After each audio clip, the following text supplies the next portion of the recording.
Sunshine out right now, ready for the host to take the field. The number 8 national seed, the Florida Gators, set to take on the MAC regular season and tournament champions, the Rider Broncs. Beautiful right now. We hope it holds here for the rest of the day for our second game to start on time, although it's Florida in May. The weather a little unpredictable. We'll see Miami and Troy scheduled for 6 o'clock Eastern time. Those are the 4 teams here in Gainesville. With that, we welcome you alongside Lance Cormier. He's ready to go. He's got the ball in hand. I'm Eric Freed. Great to have you with us as we get started here with game number 1. And let's start with Florida, that number 8 seed. This is a team that has been trending this way. And remember, they didn't host a regional the last 2 years. Yeah, they had a couple parts of the season where it was a lot of ups, really good highs, but also really bad lows. But boy, right now the pitching has been really good. That's why they've won 10 of their last 12. You have 3 of the best starters in the country in Aiden King, the SEC Pitcher of the Year. You got a first-rounder, Liam Peterson.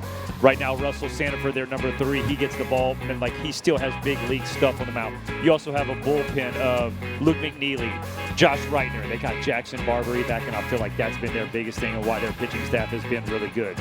And they've got plenty of run support this staff has, especially in the month of May. Yeah, when you look at these two guys right here, this was the SEC tournament. 10 extra base hits, 11 RBI, 4 home runs. Hoover's a big park, so being able to put the ball at the ballpark there. But Brennan Larson, he's the leader. He's the all-everything shortstop. He had the ball, beginning of the year, he was really, really good. Had an injury, came back from the injury, took a little bit of time to get back to the swing where he wanted to. But, boy, right now he is really good. In his last 9, he's got 5 jacks. Look how good Blake Sear has been as of late. You'll see them on the field here at Condren Ballpark, taking on Rider. We'll have the Rider lineup and the first pitch of the Gainesville Regional next. Back in Gainesville, just a moment away from the first pitch between Rider and Florida, getting the Gainesville Regional underway. And the Rider Broncs will be at the plate first. Rider University from Lawrenceville, New Jersey, making their first NCAA tournament appearance since 2023. And their 16th overall. Their lineup has Will Gallagher, Eric Hartman, Kyle Neary in the top 3, 2-time first-team all-conference selection in the MAC is Neary, leading the team at 352. And as you mentioned just a moment ago, Russell Sandifer getting the start for Florida here today. Yeah, the junior, 6'1" from Tampa. He has come in as a very nice number 3 fastball. You see those numbers up there, up to 96. So it's every bit of outstanding stuff. The ball runs. So it's when I say lots of movement on the fastball, it's running into righties, running away from lefties. The slider's going the other way. So he keeps guys honest that way. Love the strikeout to walk ratio from him. So Sandifer getting loose. Kevin O'Sullivan telling us before the start of this regional that he didn't really have to give much thought to starting Sandifer. Of course, Aiden King, the ace of the staff, Liam Peterson, as you said. He's going to be a high draft pick. But Sandifer came out of the SEC tournament after getting hit by the comebacker. We'll show you that in a little bit if you missed it. Feeling good. X-rays were negative. Had a good bullpen on Tuesday. And here he is on the hill to get things started here for the Gators.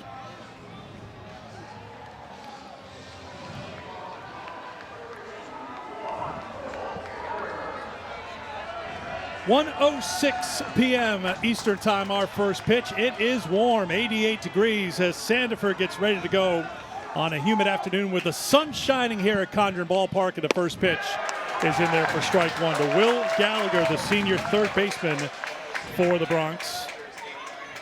282 on the season, was 3 for 15 in the MAC tournament, and Sandifer starts out 0-2. Yeah, 0-2, 2 straight 95-mile-an-hour heaters. He's juiced up, you could already tell. Skips away from Carson Bowen, the catcher, for ball 1. Sandifer making his 12th starts. He's gone 7 innings or more twice this season against Ole Miss and at Oklahoma. 2-2.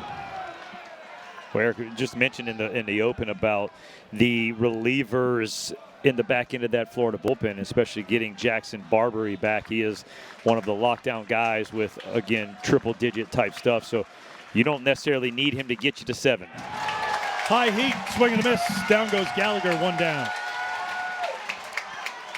I really like that right there. Just not messing around. You saw nothing but fastballs. He's got a lively one. I mean, it's got the high spin rate, so it plays up and stays up really good, but it also, when he throws that two-seamer, it can have a lot of run on it.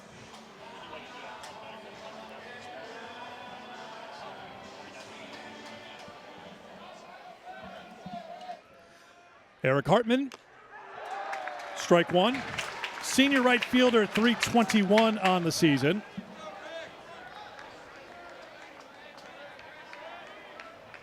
Second team selection All-MAC. All-tournament team as well. 3 runs batted in. That's fouled off, and it's 0-2.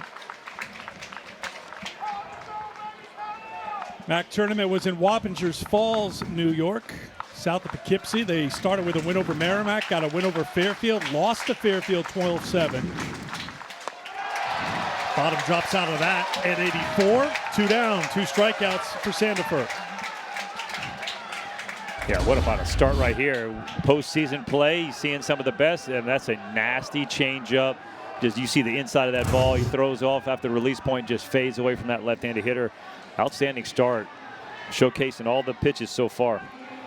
57 strikeouts in 52 innings of work for Russell Sandifer, the junior from Tampa, who pitched for UCF last season as a sophomore. Starts strike one to Kyle Neary. Leading hitter for this Rider team at 352.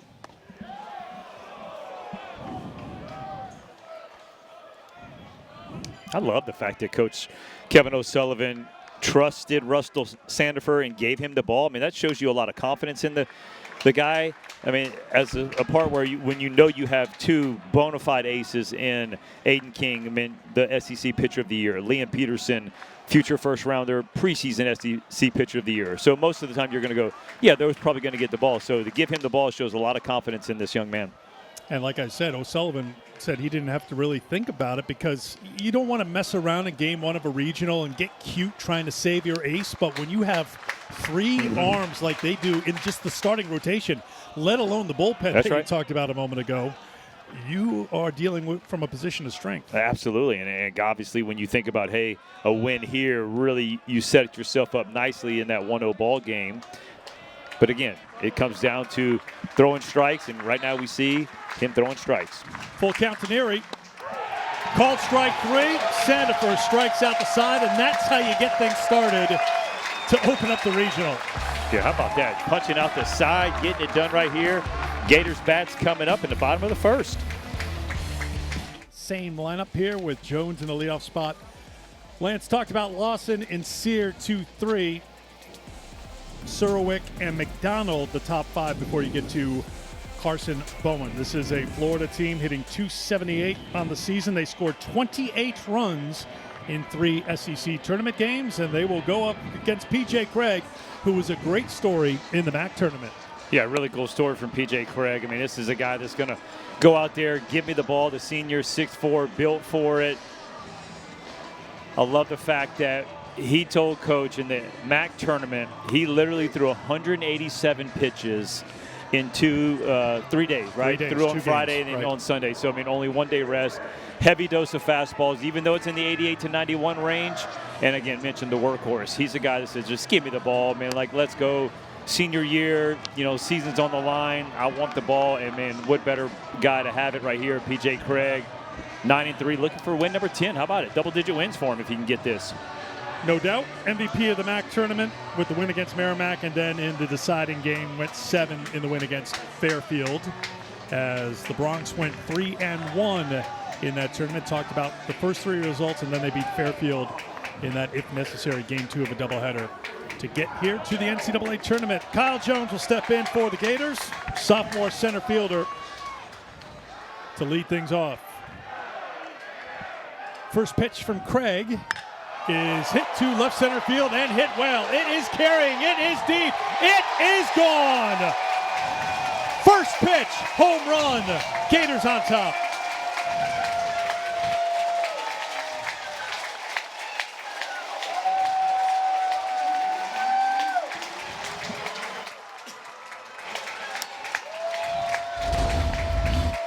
Oh, how about this, Eric? 91 miles an hour. Guess what?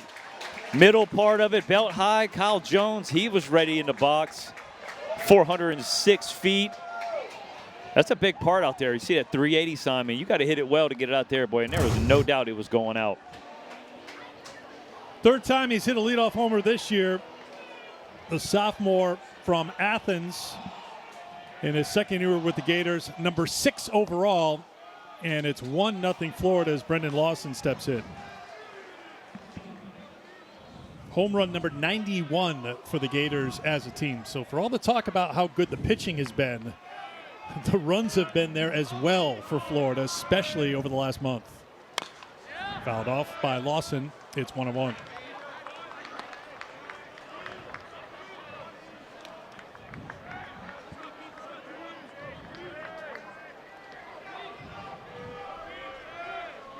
Gators looking for their 40th win of the season. If they get it, they'll play the winner of our next game between Troy and Miami tomorrow evening.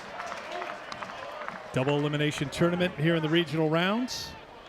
Game scheduled for today, Saturday, and Sunday. If necessary, we'll play one game winner take all on Monday.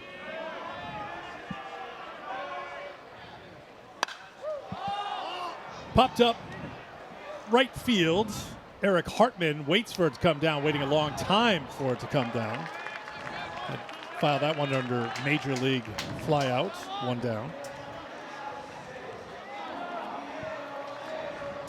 So Lawson's retired, and here comes Blake Sear, SEC All-Tournament team selection after he went 9 for 13 at the plate with 2 home runs and 8 runs batted in. Wins over Vandy, Alabama, and then the loss to Georgia where they were on top 6-0 but lost 8-7.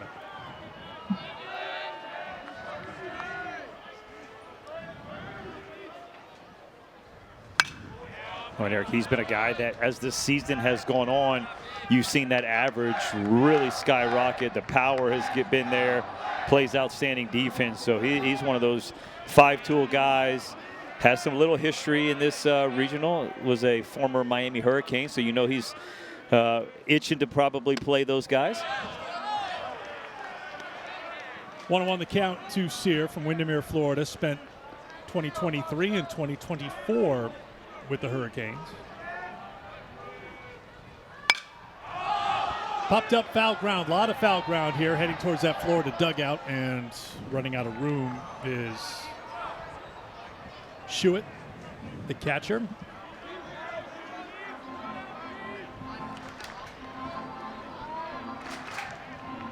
"41st NCAA tournament appearance for the Florida Gators, 18th straight, which is the longest active streak in D1.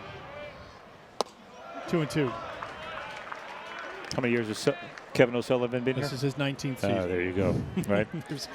I see what you're doing there. You see that right there? I mean, those yeah. are the guys. I mean, he came to Gainesville and he just really put Florida Gator baseball back on the map. Craig gets the strikeout. That's his 89th of the season in 97 innings of work, 2 down. Yeah, a little slider right here, 2,800 plus on the RPM, so nice spin rate right there. Up in the zone there, you see a hitter just really trying to be aggressive and go out and get that ball. Here's a cleanup hitter, Ethan Surowick, sophomore from Gulfport, Mississippi, who played at Ole Miss last season. 11 games last season, but he's had a great first season with the Gators. 328, a team-high 61 RBI. Part of the story for Florida, and Lance touched on this a little bit, some of the ups and downs this season, a lot could be tied to injuries and availability for pitchers and position players, but one guy has played in each and every game and started each and every game, and that's the guy at the plate for Kevin O'Sullivan right now, Surowick. Just one. Ground ball to the shortstop. Matt Leahy will throw on to first. Kyle Jones took the first pitch that he saw, and he knew what to do with it to get the Gators going. Yeah, you talk about getting the party started right. Get the party started quickly, Kyle Jones. First at bat in the postseason gets him a jag. 1-0 Gators.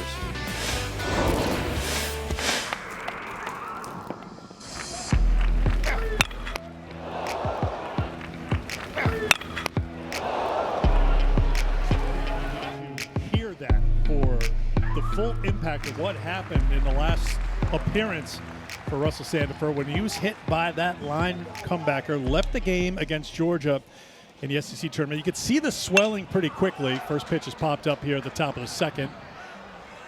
Curlin calls for it. He's got it 1 down. During the in-game interview, they found out that the x-rays were negative. That's how quickly they turned things over in Hoover, which was great. Sandifer threw a good bullpen on Tuesday, but I think when you saw that happen, like, oh, man, there goes one of our arms. I mean, he took it full on the forearm, but credit to him, credit to the training staff here to have him ready to go here on Friday after that comebacker. Yeah, that's something as a pitcher we don't necessarily need to see. A little PTSD on all the balls that were lined back up the box at me, and that's the scary part of the pitcher because you're, 54, maybe 50 feet by the time you throw the ball away from these hitters. The ball's coming off the bat hard, but yeah, it's good that it hit in a good spot. Solid single through the right side. Charlie McGulick gets the first hit for Ryder here at the 2026 NCAA tournament. Yeah, nice shot by McGulick right here, just getting ahead of the bat out. Ball comes over the middle. You see the ball is supposed to go away, but stays too much on that inner third part of the plate. McGulick does a great job of just barrel to the ball. Single to right field. Stays hot. He was 6 for 17 in the MAC tournament, so he gets a base hit to get things started for Ryder here in the second inning. Sophomore from Arnold, Maryland aboard with 1 down for Nick Schuett, who takes strike 1.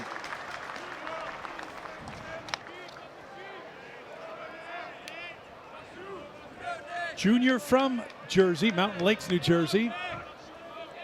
Ryder in Lawrenceville, which is next to Princeton, close to Trenton, that part of New Jersey. And it's 0-2. Schuett needs a little help with the grip, I believe, here or something needs to be adjusted on this humid day.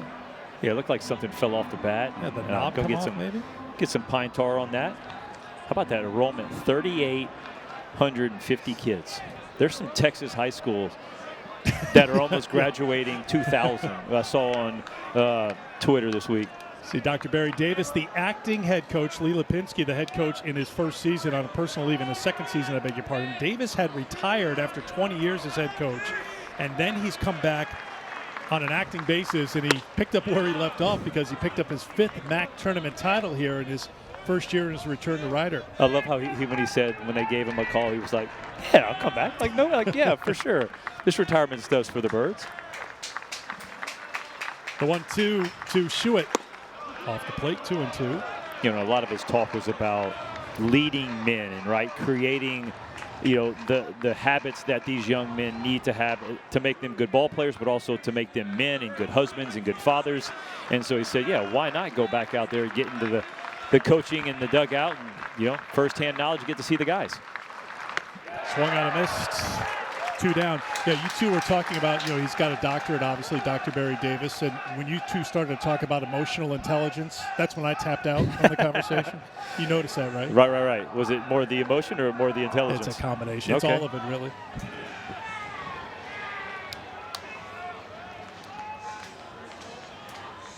Two down, 1 on, and here is Medlock. Sophomore from Merrimack, New Hampshire. Ready for the first pitch from Sandifer.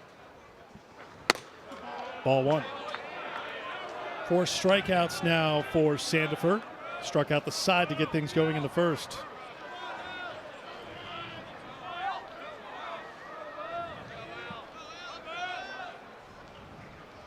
How to play 1-1. You'll see Sandifer today, as you talked about before in his scouting report. He'll be in the mid to high 90s. Peterson, we'll see this weekend. He'll be around 100. Yeah. I've seen him touch triple digits before.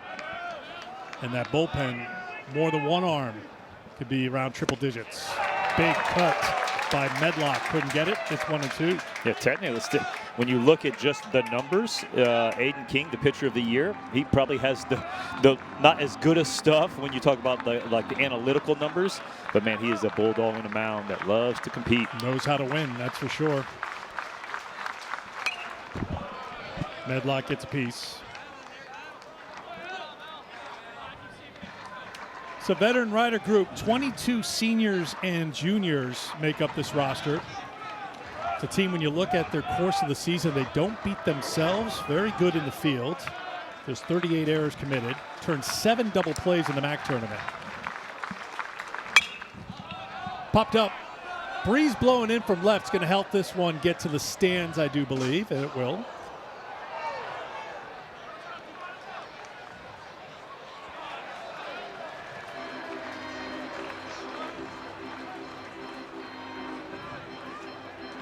Hey, you mentioned the 7 double plays. I mean, this is a team that's 11th in the country when it comes to the defensive turning double plays. So that's something that you're going to have to keep an eye on.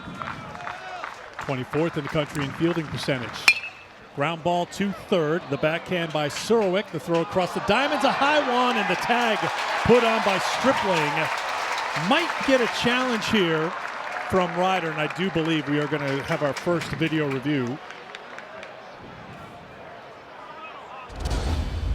Yeah, good pitch right here off the end of the bat. Surowick comes up firing. The high throw, you see a great play right there by Stripling.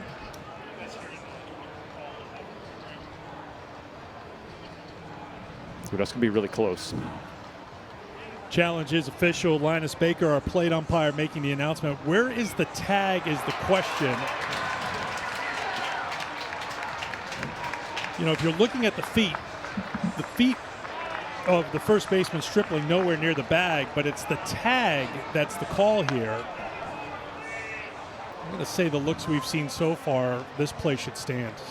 Well, I could say a lot of the Gator players, they believe it's going to stand. The outfielders all ran into the dugout. Fans started clapping, and the umpires went out and said, hold on, you have to stay on the field.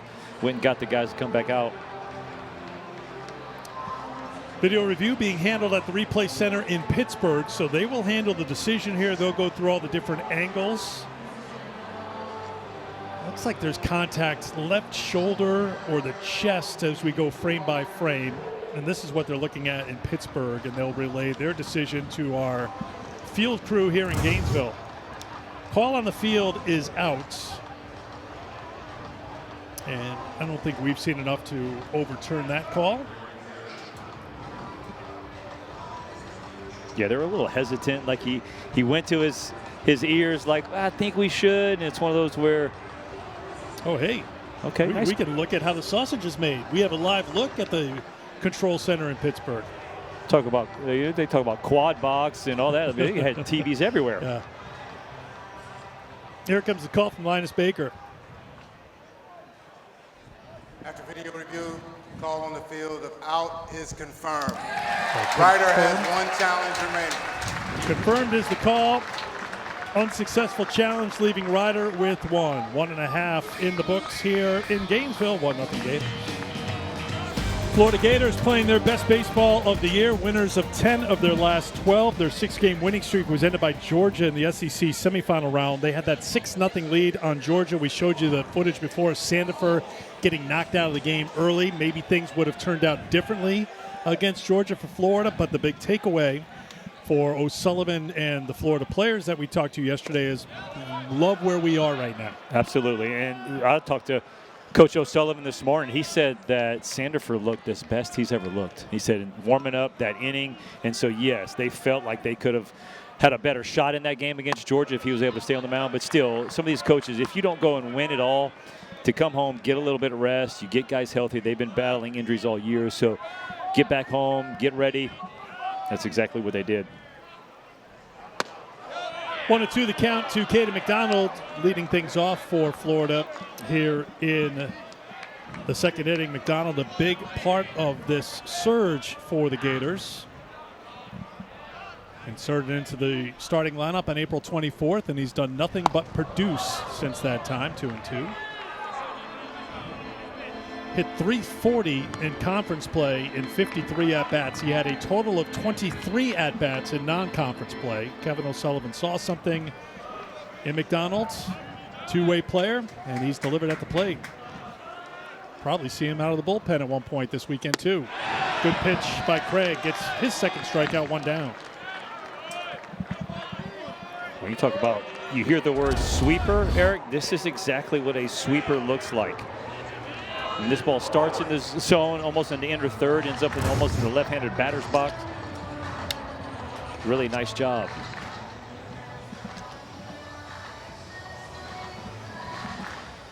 Here's the catcher, Carson Bowen.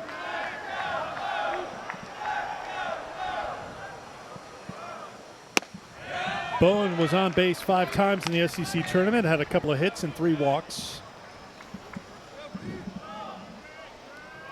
Spent the last 3 seasons with TCU, made a trip to Omaha. .333 a season ago with the Horned Frogs.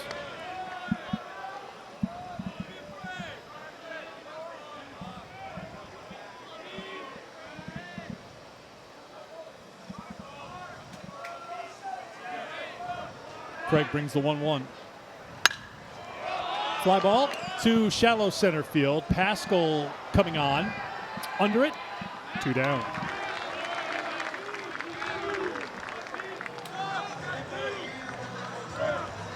PJ Craig, game 1 against Merrimack in the MAC tournament. Went the distance, gave up 3 hits, 104 pitches. Game 4 on 1-day rests against Fairfield, went 7, gave up 2 hits, 83 pitches. First team all-conference selection for a second time. And has retired 5 in a row since that first pitch was taken deep by Jones and for the home run. You can excuse that as a pitcher, right? Because you're going to try to throw the ball over the plate, first pitch, trying to get ahead, get a strike, and Jones was ready to hit. So I love the way he settled down and really, continue to get some outs. Landon Stripling, 286 on the season, 3 for 13 in the SEC tournament. 2-1.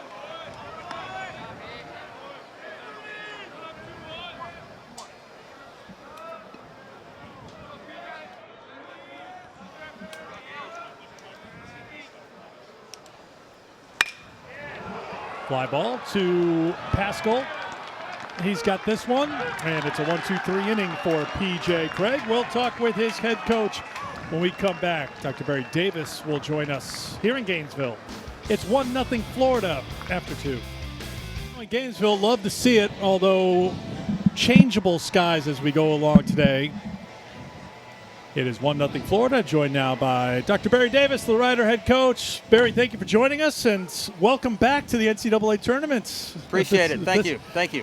What's this ride been like for you and for this team to get here to Gainesville this year? Well, it's a lot of adversity. We battled through a lot of things, and these guys have been resilient and persistent in their daily work, and we battled and got ourselves in a position to be here, and we got the job done. Well, Coach, what are your thoughts on PJ Craig? Obviously, the workhorse for you. I love how he settled in. What have you seen from him? Well, the first pitch, he kind of left that right there for Jones to put a good swing on it, and he settled in. I mean, to bounce back after that on the first pitch in this type of atmosphere is big time for him, and he's done a good job so far. So we got some work to do, though. All right, Barry. Thanks for your time. We appreciate it. Best of luck. Oh, thank you. Riders acting head coach. His Bronx 33 wins on the season. They've won 8 of 12 entering the NCAA tournament, much like Florida. And Peter Crespo to lead things off, number 8 hitter. That's out of play, and it's 0-2 to Crespo, sophomore at 265.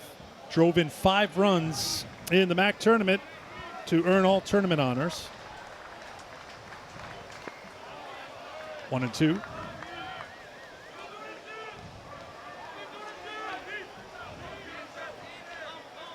Russell Sandifer threw 14 pitches in the first inning, struck out the side. He has 4 strikeouts in total, looking for number 5 here to get things going in the third.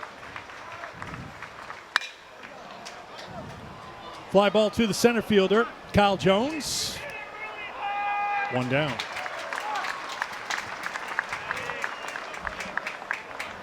Miami and Troy to follow here later today. We expect that to be an entertaining, tight matchup of the teams seeded 2 and 3 in this Gainesville Regional. Yeah, there's some excitement in that ball game, and I look forward to it. You got some high-energy team like Troy, excited to get into that ball game, and you got a team like Miami who just expects to be in the postseason every year. Number 9 hitter Matt Leahy swinging a miss for strike 1. Junior shortstop had a hit in each game of the MAC tournament. 1-1.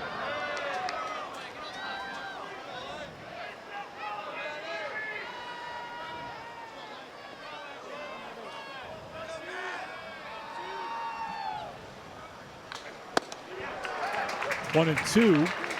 Well, go right back out there. I mean, that ball is running all over the place. In the scouting report, we had lots of movement. You can see the fastball. There's nothing straight about it. It comes out of the hand, and there's almost 17 inches of horizontal movement. Slow roller to second. Curlin to first. 2 down.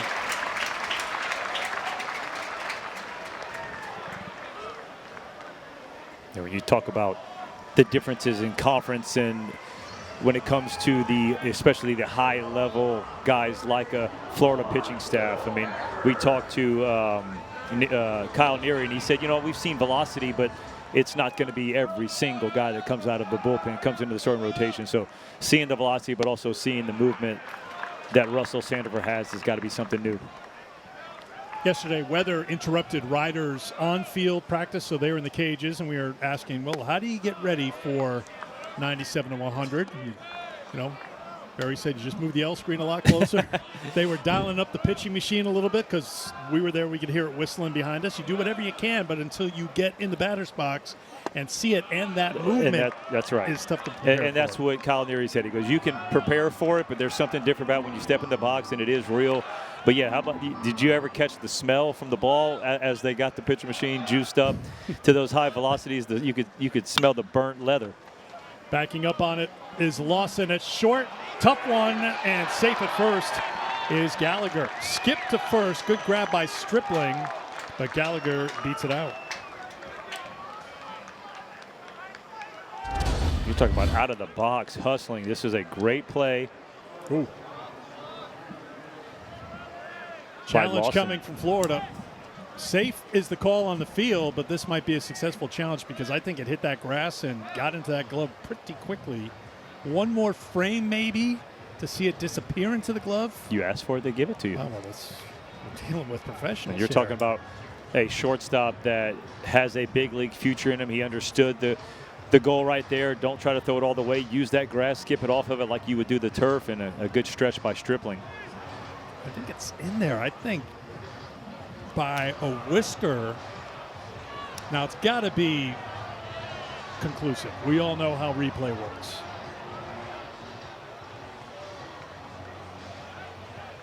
But it's entering the glove there. Safe is call on the field.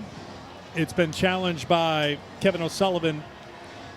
And Pittsburgh back to work to take a look at this play that might end the inning or it might extend it if the call isn't changed.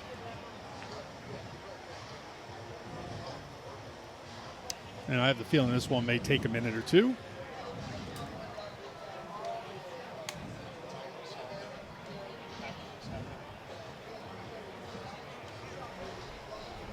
We will have a conversation with the Florida head coach, Kevin O'Sullivan, when this half inning ends. I think they're getting some sort of message from Pittsburgh right now. Lawson with the throw. One thing about Florida, too, and it's been a storyline for the Gators, and you've done a handful of Gators games this year. Defense was a little shaky, but just one error committed in the SEC tournament. It's gotten better, I think, because we talked about the injuries and guys being shuffled around. We talked to the players yesterday about it. Once you get that consistency in the field and you get into that routine rhythm, things seem to get a little cleaner in the field. Yeah, absolutely, and especially when you have guys finally come back and they're feeling healthier, they're feeling more comfortable, and then you get that, like you mentioned, the camaraderie and the consistency, the rhythm with each guy.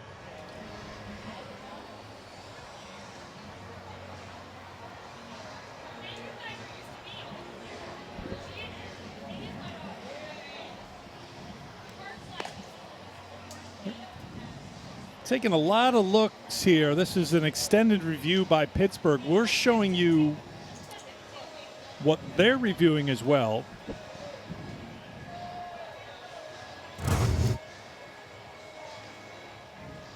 I think there's enough there, but we'll wait for the official call.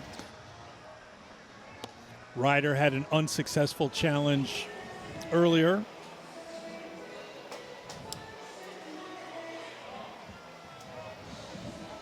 I was about to say the decision's been made, but we're still talking.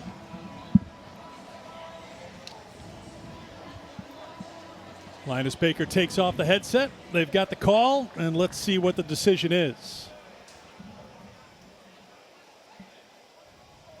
After review, call on the field is overturned. The runner is out. Successful challenge by Florida. Lawson, the great pick by Stripling at first, and it's 1-0. We'll talk with Kevin O'Sullivan next. Folks, turning out, enjoying a beautiful Friday afternoon. Oh, flex off. Sun's out, guns out, everybody. Yes. Don't shoot the booth. Lance Cormier might go tarps off and show everybody he's still got he's still in his playing weight. Don't let the cotton hold you back. Oh man. Right there, that moment, he's been waiting for that moment. He's like, let's just make sure we make it for the flex cam. Oh man. Having a good time here in Gainesville, hosting a regional. And Kevin O'Sullivan's got the headset on. Kevin, you hear us all right? Yeah, I got you. All right. We're live, and thank you for joining us. And we've talked about the big picture with this team, what's worked in May. Just fill in the viewers now. What, in your eyes, has worked so well for Florida to get you to this point right now? Well, I think the first thing starts with getting healthy and getting back. Jackson in the back end of the bullpen really helped, and obviously the emergence of Caden McDonald and Hayden Yost there at the bottom of the order. It really solidified our lineup, and we've just been playing good baseball. Kevin, we appreciate it. All right, thanks, guys. Thanks for your time. You got it. I want to keep things moving, you know, like if he's answering a deep, thought-provoking question from Lance Cormier and he's giving time to it, and then somebody fouls something off towards him, but he's locked in on you, I just want to keep it moving. And those coaches, safety first. Yeah, and they want to get back into, to their team and get coaching and get locked in, because, I mean, that pulls them away from them. So we appreciate when those coaches do give us that interview. Ball to third, thrown over the first, one down as Gallagher throws curling out, first out of the third inning.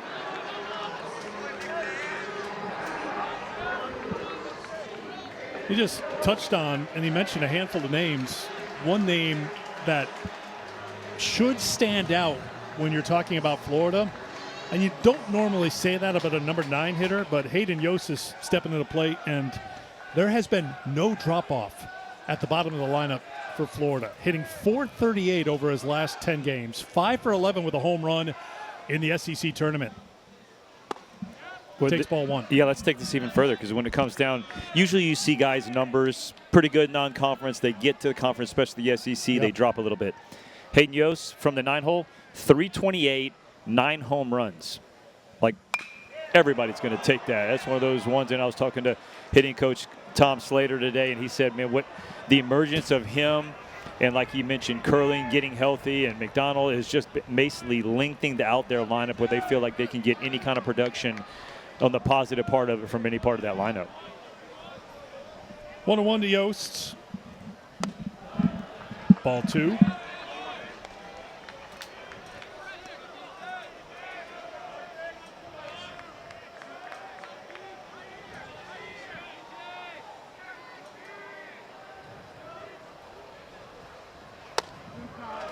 Three and one.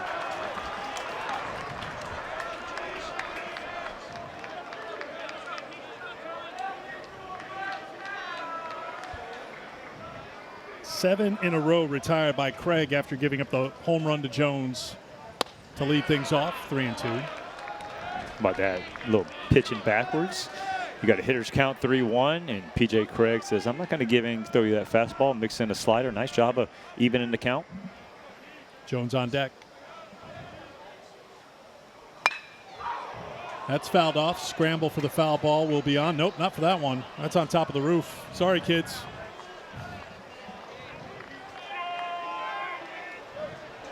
It's a lot of running on a hot day. Haven't seen running like that since passing Lance Cormier on campus today when he was getting his morning run in. This is a cue shot. This could be a base hit. Trouble for Leahy. He'll just eat it. Hayden Yost has another hit. And that sets the table for Kyle Jones, who did this on the first pitch he saw. Yeah, how about that, boy? Get in the box, be ready to hit the fastball, 91, right back over the middle part of the plate. And Jones is a very intriguing prospect. I love the fact, I mean, the defense is really, really good, super athletic out there. If he starts to develop that, you see the hit tools there, 308. But if the power comes and he just hit that ball 406 in the gap, you think it's going to be there a little bit more, you're going to see a really high draft prospect.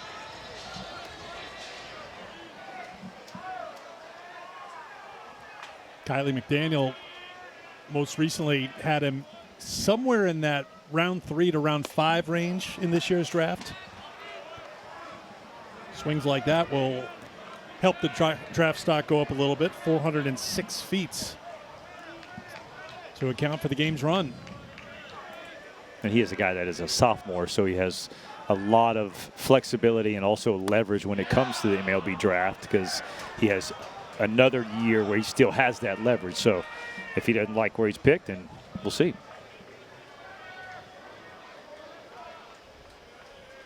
2-0 the count to Jones.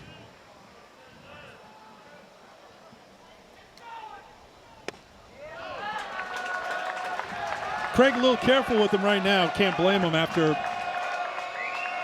Jones hit the homer. Doesn't get any easier though with Lawson waiting on deck.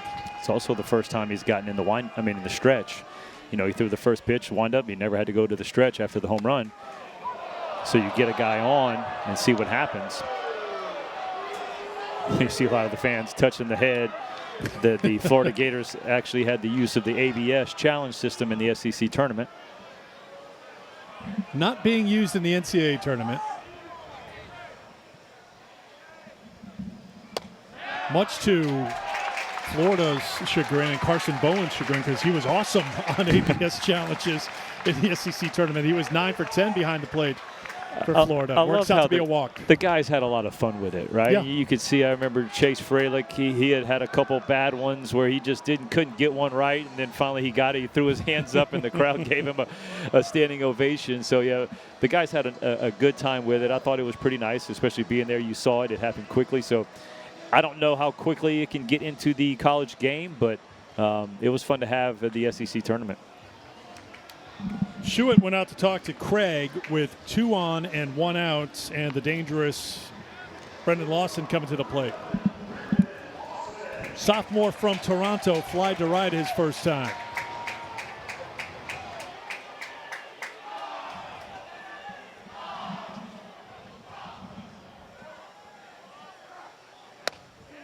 Takes ball 1.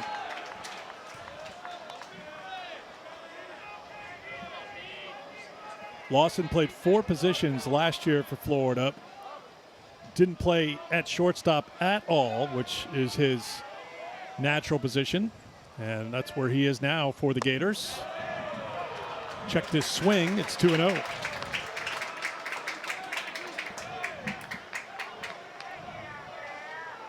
And this is the part that can get you in trouble. When you get a guy on, then you all of a sudden walk a guy and now face Florida's hottest hitter. I mean, a guy can run the ball out of the ballpark at any given part of it, and then you fall behind again 3-0. So now you know you got to come into him. So obviously it's easier said than done, right? We throw strikes, we get outs, and that's what he did after that home run.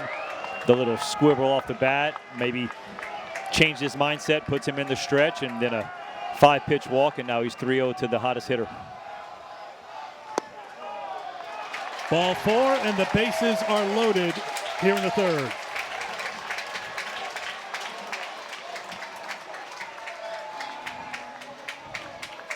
Inning started with a ground out by Curlin, but then an infield hit for Yost. Back-to-back walks to Jones and Lawson.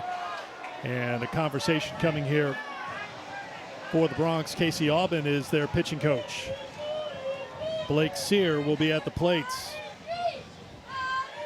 You know, this is a conversation just to, take a deep breath, slow the heart rate down a little bit. Give a little bit of a scouting report for Sear, how you got him out the last time. He went slider up, not the pitch you necessarily wanted to, but it worked because you have an aggressive hitter, and look for Sear to be aggressive right now with bases full of Gators. Battery and the infield come together.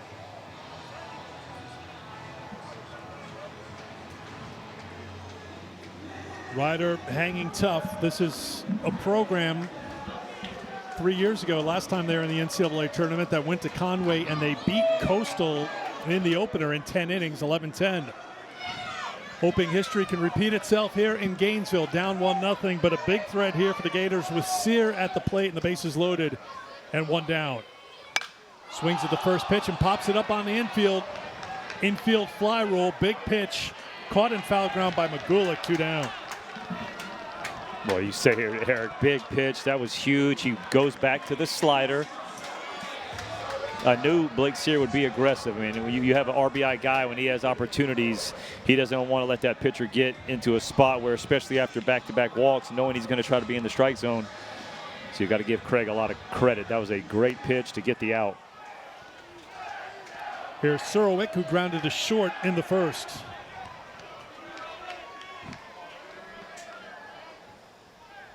Looking for the pickoff at third, sliding safely is Yost.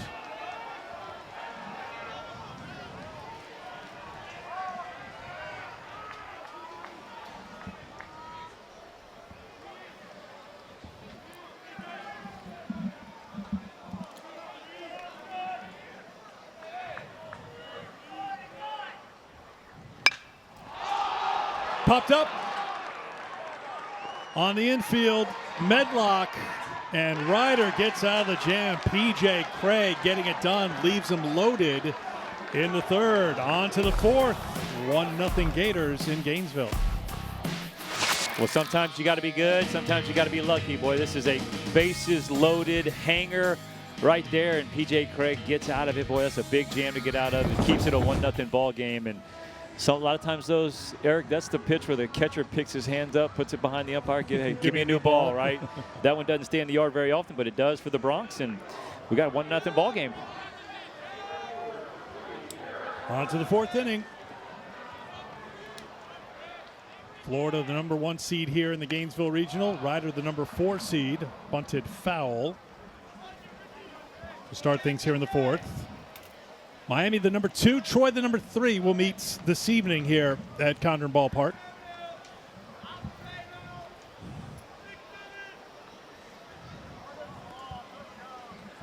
Eric Hartman leading things off, struck out in the first. 4 strikeouts so far from Russell Sandifer. He's had to be good here because P.J. Craig has entered. Solid shot, just foul. It's 0-2. Yeah, this seems like a spot. Second time through the lineup. You got 2, 3, 4.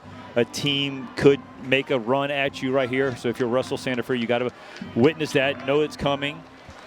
Florida, obviously, second time through, made a good run at P.J. Craig.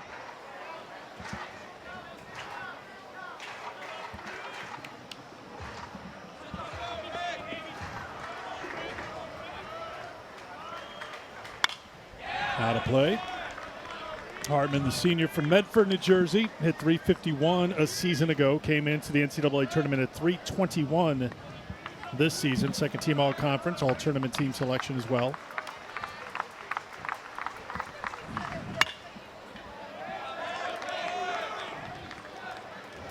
A steady dose of fastballs right here. He went changeup down on the strikeout in the first inning. So now you see him speeding up, and you can see how he's seeing that ball deep with that changeup in the back of his mind, just spoiling those fastballs late.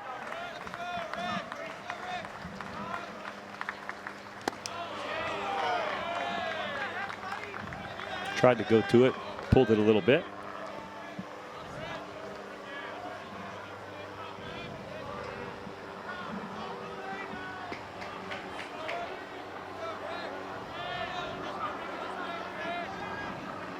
One, 2. 2-2. Gators, one of 12 SEC teams to have their name called on Selection Monday.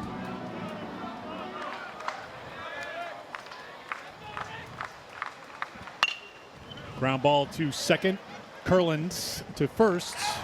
Another ground ball out for Sandifer, one down here in the fourth. Bronx out of the MAC, but little history because the MAC announced yesterday that they're changing their name to the Metro come July 1st. So they are, I guess, technically the last MAC champions. There we go. By that name. There's the Metro Atlantic, MAAC, and then there's the one in the Midwest, basically the MAC. So we're ending MAC confusion by going to the Metro, and this is the MAC champs. There you go. The Ryder Bronx. Charlie Magulik. 21-game hitting streak. He extended that from 20 to 21 today.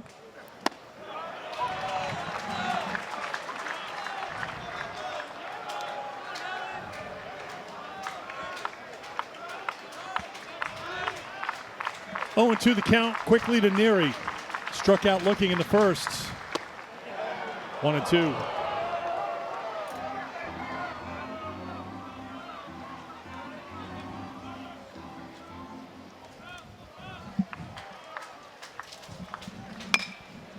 Ground ball back to the pitcher. Little bobble. The throw in time. 2 down.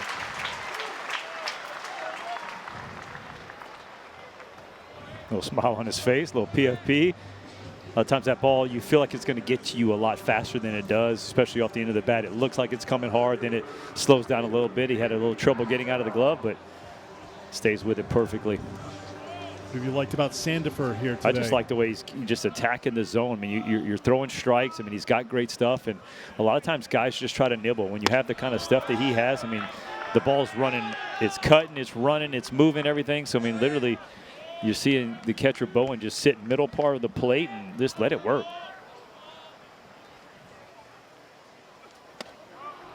1-1.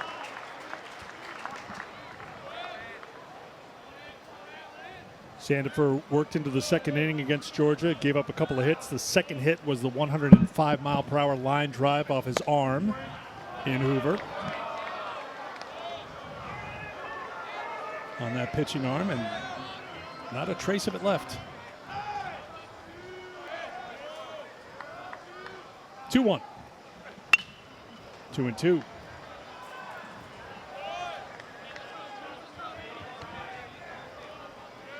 Gators last year were 500 in the SEC. They had 39 wins on the season. That's their win total right now. They ended up going 1-2 in the Conway Regional. Beat Fairfield out of the MAC for that win in Conway last year. 2 years ago, they won the Stillwater Regional, won the Clemson Super Regional via sweep, ended up going 2-2 in Omaha. So on the road the last 2 regionals, playing here in Gainesville to get the 2026 tournament started.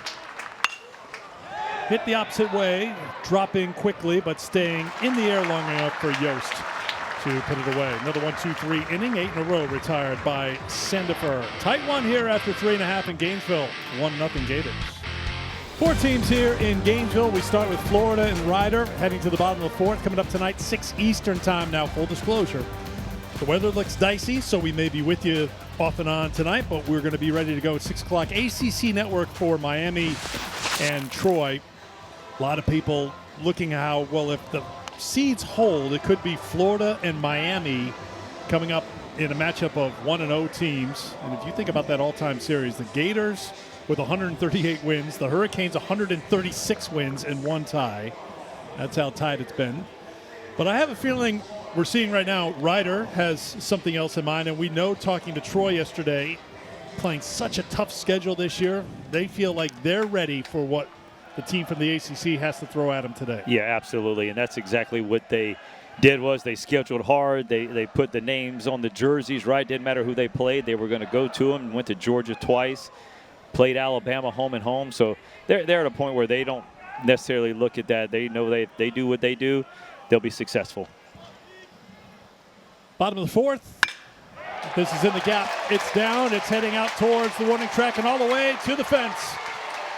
Caden McDonald heading to second. He's got a leadoff double for the Gators to get things going here in the home half of the 4th. Well, you could hear the crowd. They really wanted him to go 3, but a smart call, pulling up. Don't want to make that first out at third base. Boy, look at that beautiful inside-out swing. The hands stay in, close to the body. Gets the barrel to that ball and just shows you the pop he's got. Drives it to the outfield. And, yeah, coming out of the box, he really was thinking 3, but realized, hey, smart call, stay at second base.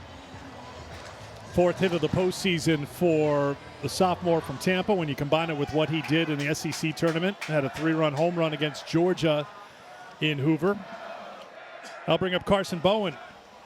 Light out to center in the 2nd.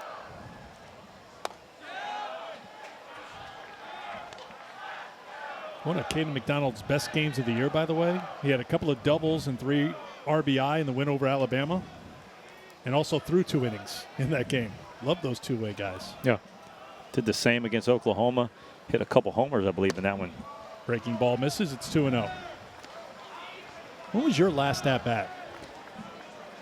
Ooh, I don't know what year. Ended up having, I don't know how many at-bats. Had 5 hits in the big leagues. 5 hits in the big leagues, right? Because that's how far long ago you played. Yeah, where pitchers still hit. Yeah. Ground ball back up the middle, kept on the infield. That's going to be important, and the throw is in time to get the catcher, Bowen. Good play by Medlock, off balance. 1 down. Yeah, that's a really nice effort right here by Medlock. The backhanded and straight to the arm. Yeah, nice play. Just finished it off. Good stretch. I thought off the bat that was going to be a knock. We talked about it before, too, how good Riders' defense has been all season long, and they don't always play in favorable weather conditions playing up in the Northeast, but just 38 errors, and Medlock with a really good play at second. So they'll bring the infield in with 1 down. McDonald at third, and here's Stripling.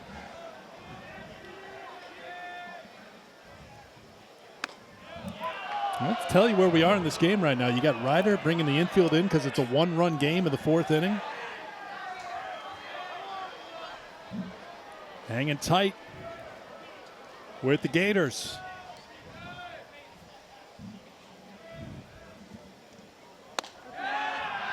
One on one. I don't know where that missed, see? And catcher's a little bit off, but watch the glove. It comes back. He pushes it back a little bit. Nice job. Shoot it. He framed me.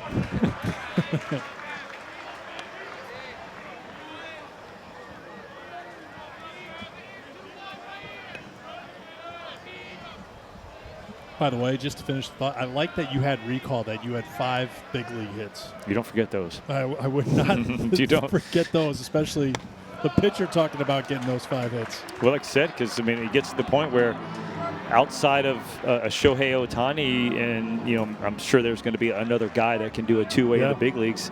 You know, anybody that says they pitch, they're not going to get a hit. Nope.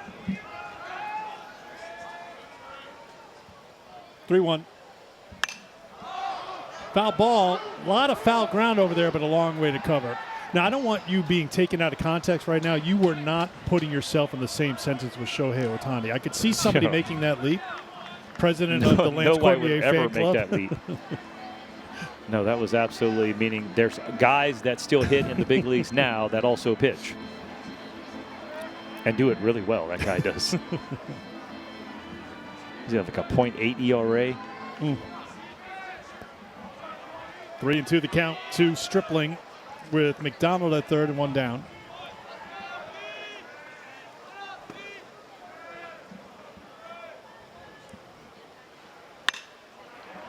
Fly ball to left. That's Kyle Neary. This should be deep enough to get the run in. Neary up and throwing, but coming in from third is McDonald, and the Gators are on top 2-0. RBI number 15 on the season for Landon Stripling.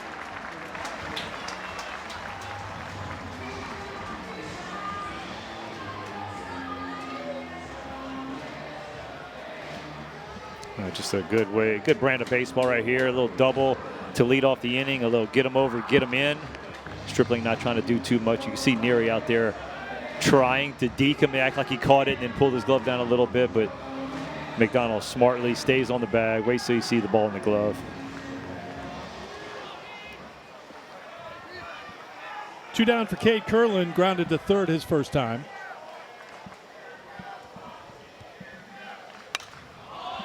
Popped up behind the plate, now to play. Strike 1 to Curlin. Curlin back in the NCAA tournament. Remember, a freshman All-American back in 2023. 25, played just 14 games, had a shoulder injury and subsequent surgery. This is inside for a ball, 1-1.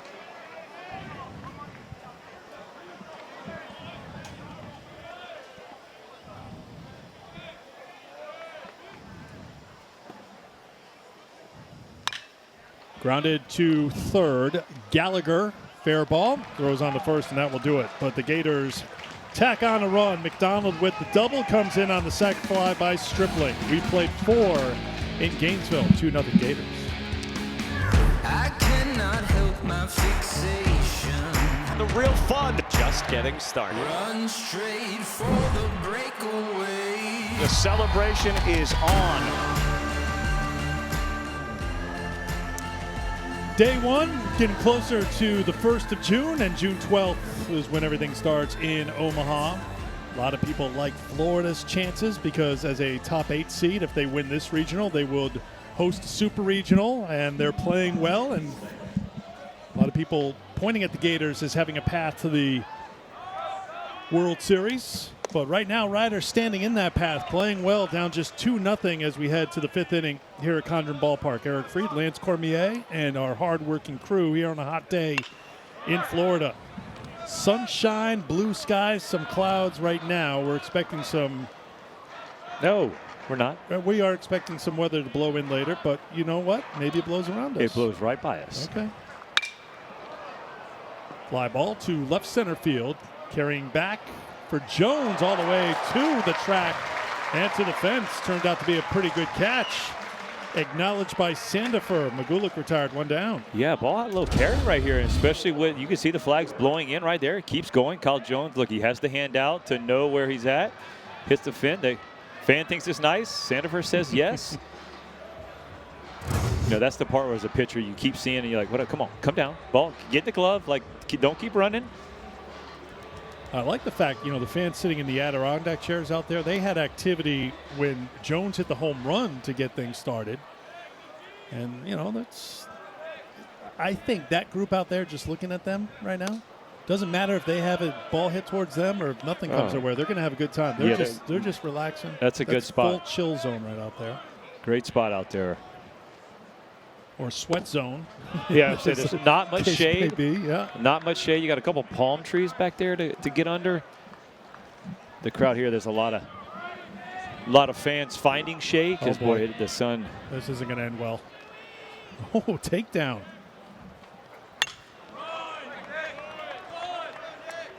Two and one the count. Sandifer stuff still good though. I mean, the fastball has been anywhere from that 92 to 96 range.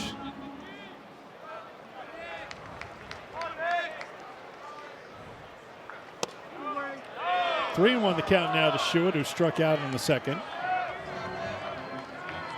Sandifer struck out the side in the first, struck out Schuett in the second, but the ball's been put in play by each Bronx since then.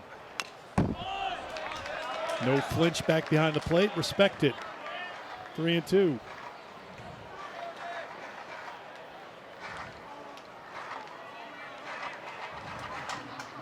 That's toasty.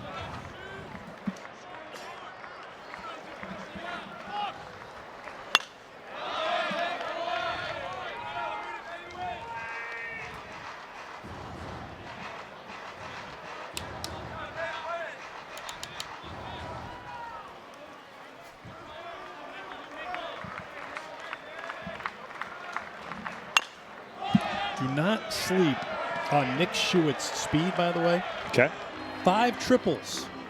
He's the catcher. Let's go. He leads all D1 catchers in triples this season. Hey, this is a park with the gaps being 380. It's a triples park. You put it out there, like kind of like the one McDonald did. Can't catch after it. Sandifer gets the strikeout. Number 5 for Russell, 2 down.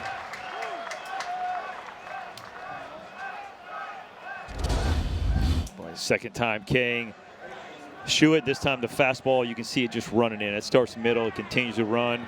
Now able to get his hands on the inside part of the plate. And again, that's where, if I'm Russell Sandifer, Carson Bowen should just sit middle and just let that ball work. Sandifer at 68 pitches as he faces Medlock with 2 down. And fouls it off for strike 1. Sandifer threw 25 before leaving the game against Georgia, 82 against LSU. Season high is 97 in the win against Oklahoma when he pitched 7 innings. 0-2 the count. If you are just joining us, Kevin O'Sullivan going with Sandifer. Aiden King, the SEC Pitcher of the Year. Most likely, although not officially announced or confirmed, would pitch tomorrow for the Gators.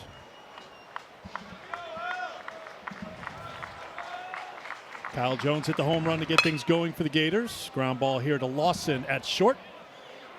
Low throw over to first, but Strickland's got it. Another 1-2-3 inning for Russell Sandifer on the mound for the Gators, who are up 2-0 as we head to the bottom of the fifth. Boy, this is Russell Sandifer, his day. Boy, welcome to the postseason. We've seen 5 Ks. Fastball's been up to 96, 97. It's got some run.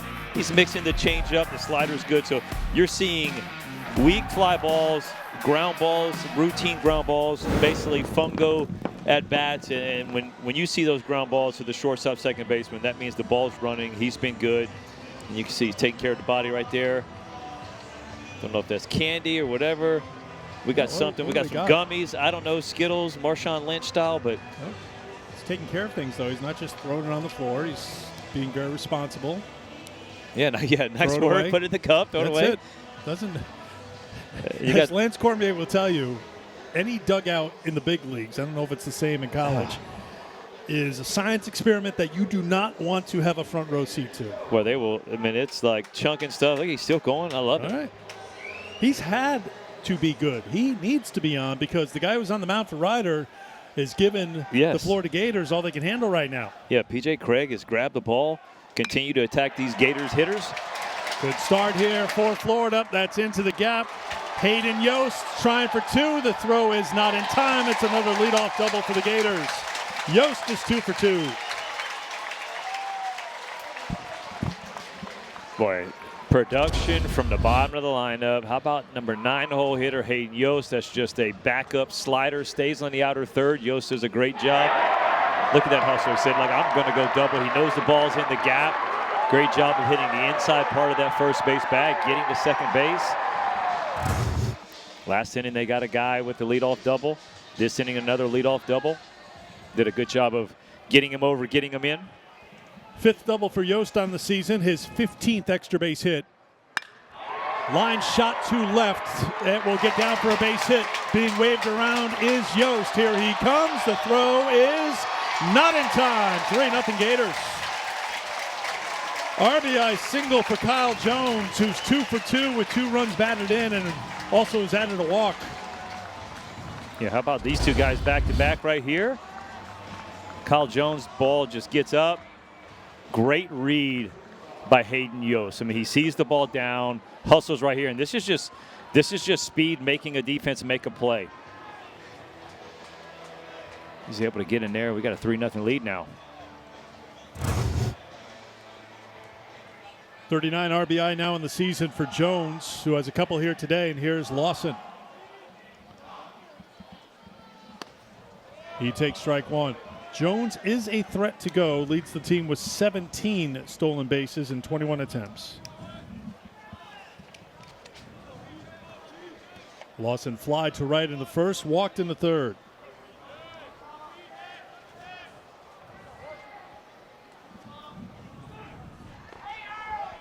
Check on Jones. Yeah, basically you got Jones and Lawson that will run. Florida's only got 48 bags as a team, so they're not looking to run. They're waiting for that 3-run home run that every coach talks about. But you do have an opportunity here, especially with a guy swinging the hot stick like Lawson. Maybe this is an opportunity that you take and go, hey, let's see if we can go hit and run. Put a little bit more pressure on the defense.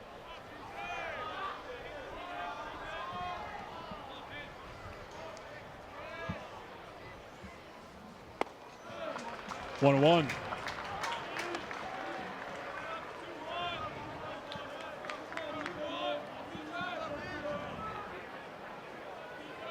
Lawson from Toronto.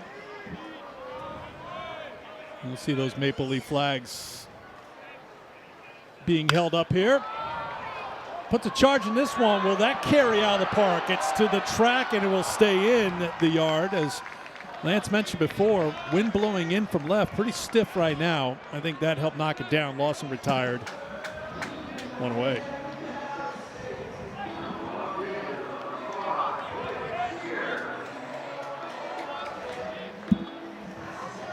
Bring up Blake Sear. 0 for 2 against P.J. Craig today.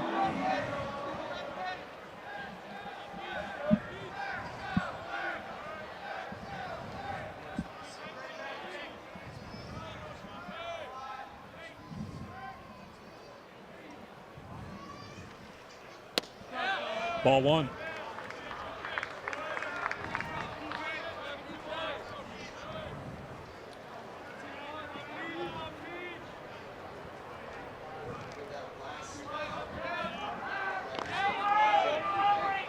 Another check on Jones.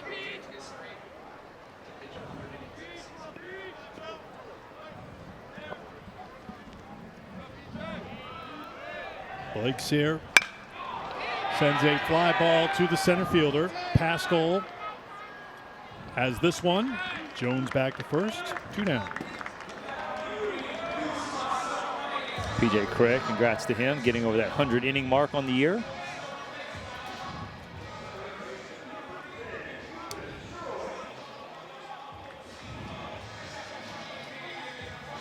Kyle Batt got the start in Game 2 of the MAC tournament. Expect to see him tomorrow. Clayton Poley started Game 3 of the MAC tournament. Of course, Craig started Game 1 and Game 4 with 1 day rest between the 2 starts. The thought was that he would be ready to go in the first game, the doubleheader. What turned out to be a doubleheader. They could have won it then, but in a relief role. They lost that game, had to turn right around after losing to play in that elimination game against Fairfield. Felt pretty good as the game went along. You know, you get to 1 inning, 2 inning. Hey, this is all right.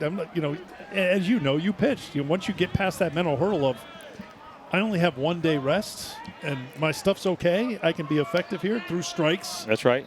And a lot of times it's in your head as much as anything about, it's 1 day rest. Sometimes you just got to go, hey, what does your body feel like? And talking to Coach Davis, he was like, hey, if you're going to be in the bullpen, how about we see what it looks like if you start, right? Because now we could feel like we could maybe start the game off on the right foot. And after 1 inning, like you said, he started feeling good, even better and better. And Coach said he was looking great, so we just kept rolling with him. Ground ball to deep short. Slowed down but not stopped by Leahy. It'll be a 2-out hit for Ethan Surowick. 3 hits in the inning for the Gators. Jones to second with 2 down. And I'll bring up Caden McDonald, who got things started in the 4th inning with the leadoff double. Came in on the sacrifice fly by Stripling.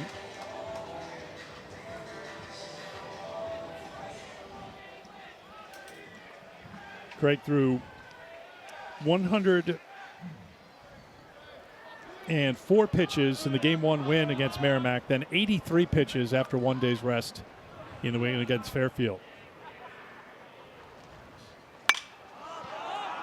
Fouled out of play by McDonald, 1 for 2 today.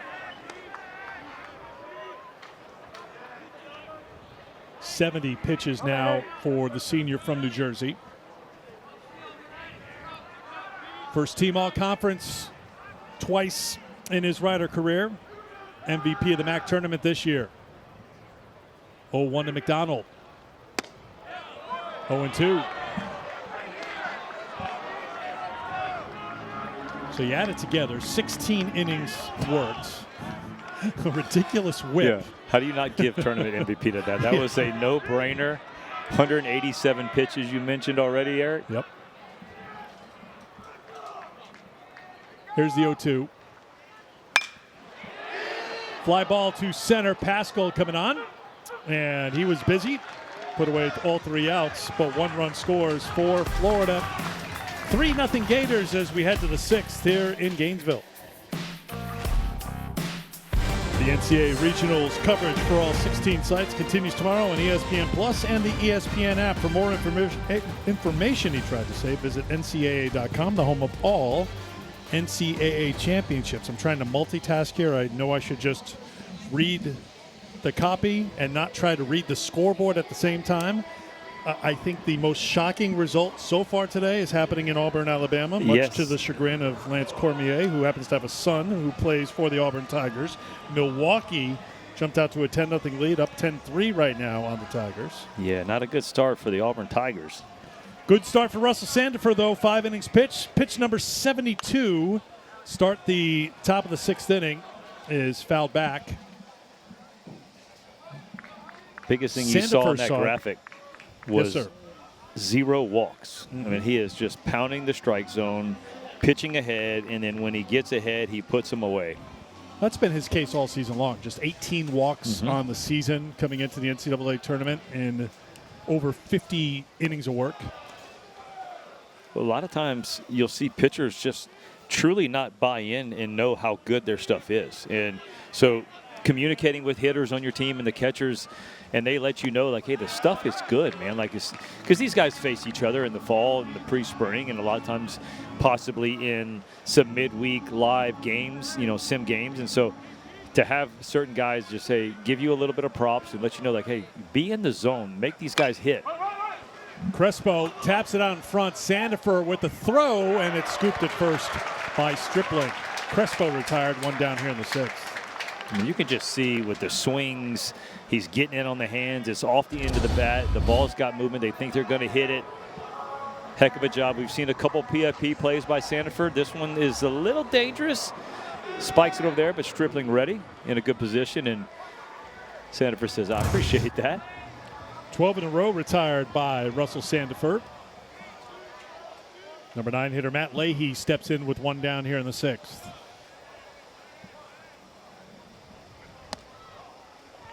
Ball one to the junior shortstop. I mean, that pitch says it all right there. That was just a fastball. It looked like it was going to be middle. And you can see Carson Bowen's glove like flip to the other side like, wow, that just had a lot of run.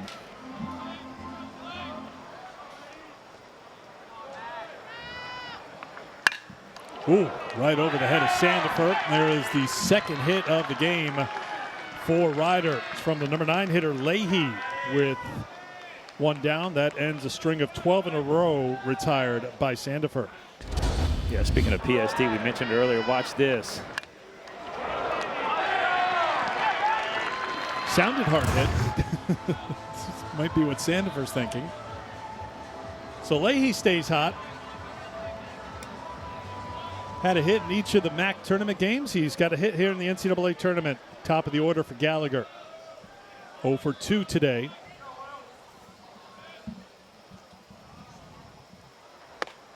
Ball one. And Golick had the hit in the second inning for Ryder. All quiet until the Leahy single. And a conversation coming here. Slow walk out to the mound being made by Kevin O'Sullivan.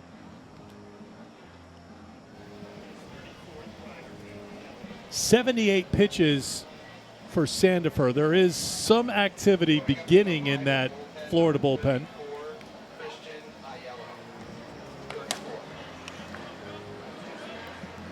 That's just a talk to go out. Just kind of slow it down a little bit. He hadn't had a base runner, so just kind of, hey, how are you feeling? But also lets the guys in the bullpen start moving, stretching, kind of getting their hearts going and just kind of get their bodies ready. But I'm still right here. I'm liking the way he's throwing. I'm still sticking with him. He's the way that stuff's running, he is one pitch away from getting that 6-4-3 ground ball double play.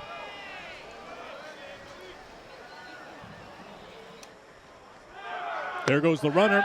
Throw down the second. Scooped and not in time. Successful stolen base for Leahy. Ryder getting aggressive on the bases as Bowen unable to throw out Leahy. This is where a pitcher just high leg kick, no paying attention. Leahy already had 14 bags. This will be bag number 15. Great jump in there easily. Gets into scoring position. Now a knock and get him in. Leahy now 15 of 18 on the season. 53rd successful steal for Ryder as a team.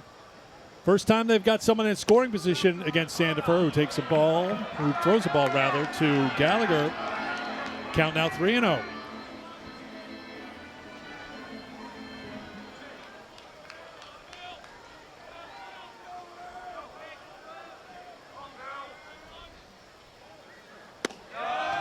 Four-pitch walk to Gallagher, and Ryder's got something cooking with one down here in the sixth. First walk issued by Sandifer today.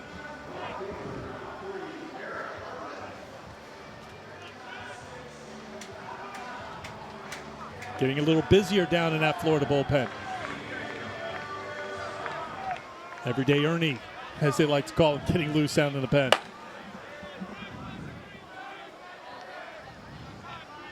Eric Hartman, 0 for 2.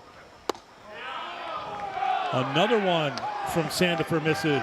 Ball one.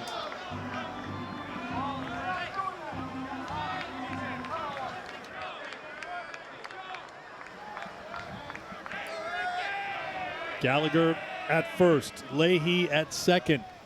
3-0 game in the sixth. Check the swing, 2-0.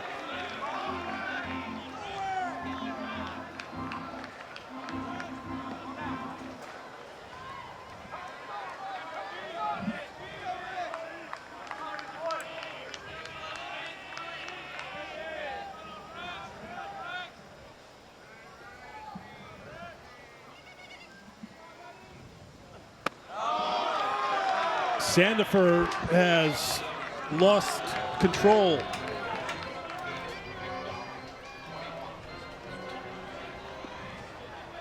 You know, we mentioned it about P.J. Craig early in the game when he got into the stretch and Florida made a little run. Ever since Sandifer got in the stretch, that's 7 straight balls. Just look like the mechanics are not there, rushing his front side open. There's a strike, 3-1. I mean, you could even see 3-0. He was trying to go down and away, and that ball pulls all the way onto the inside third of the plate. So not throwing the ball where he wants.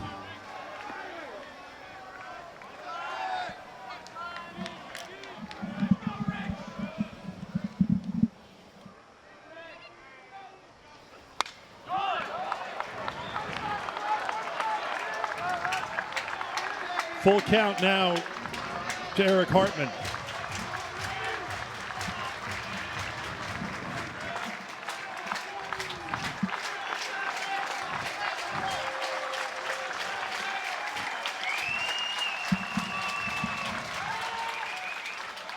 Lawson sneaking in behind Leahy at second.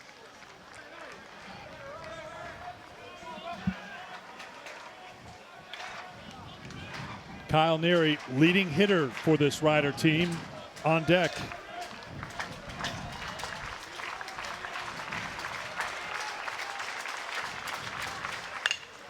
Grounded. Tough one to handle for Stripling. To throw to first is in time to get the out. Second and third with 2 down for Rider. That could be a big play for Florida. Stripling stuck with it, and Sandifer on the cover got the bag. Yeah, this is another opportunity, pitcher fielding practice, that you go out there every single day where the first baseman intentionally bobbles the ball. And Stripling does a great job just staying in front of it, stopping it, and then Sandifer, athleticism, gets to the bag, a good throw, and no hesitation. Get to the mound, keep him at third base. Well, that'll be it for Sandifer as O'Sullivan heads back out to the mound. Russell Sandifer will leave runners on second and third. Tell you about the new pitcher when we come back to Gainesville, 3-0.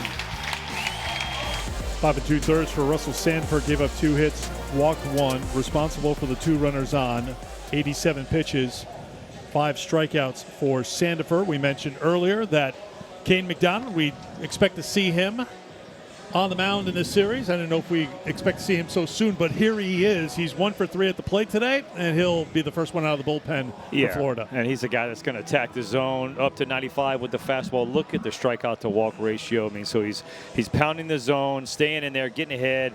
But it's one of those where righties are hitting 224 off of him. You got your best hitter in Kyle Neary, and I mean, this is an opportunity for Rider, if you want to get on the board, man, you got your best hitter at the right spot. Good RBI situation. Big hit right here. It makes you believe. McDonald misses for ball 1 to Neary. Struck out looking in the first, grounded to the pitcher in the fourth. 0 for 2 against Sandifer today. 75 hits on the season, led the MAC. 1-1.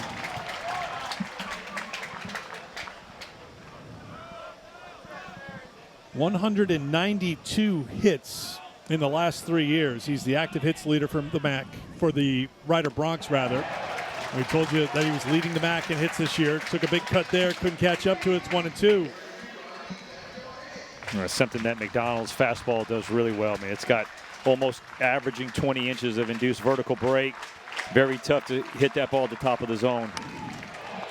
just getting a piece is Neary to stay alive.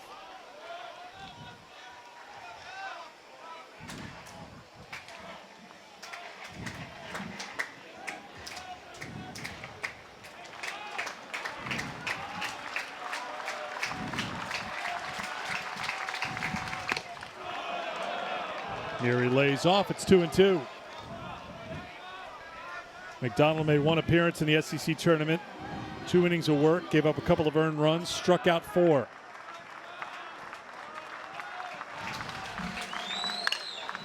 Chop to second. Coming in on it is Curlin to throw to first. Will do it for Ryder. And McDonald comes on to get out of the jam for the Gators. 3-0 Florida after 5.5 in Gainesville. Well, we got a 3-0 lead here for the Florida Gators. This is how we got here. Kyle Jones jumps all over the first pitch he sees as the leadoff hitter. Gets him up 1-0. He had a sac fly in the fourth inning, and then Kyle Jones comes up again after a leadoff double. A hit to left field. Scores Hayden Yost, and we got a 3-0 ball game. Caden McDonald just got out of the big inning. Stranded 2 runners. That's 10 stranded runners inherited in a row for McDonald, and this is the offensive summary for the Florida Gators. Scored a lot of runs in Hoover. 8 against Vandy, 13 against Alabama, 7 against Georgia. They've mustered 3 against P.J. Craig here today as they bat here in the 6th. Craig misses for ball 1. Carson Bowen 0 for 2 today.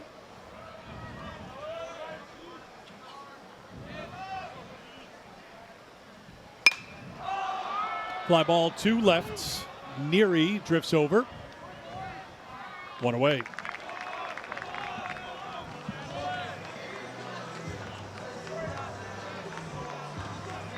Jones hit that 406-foot home run to get things started against Craig on that very first pitch.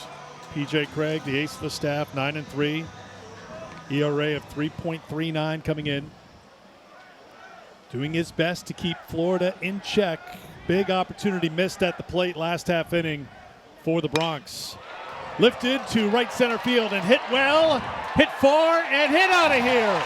Landon Stripling goes yard. 4-0 Gators.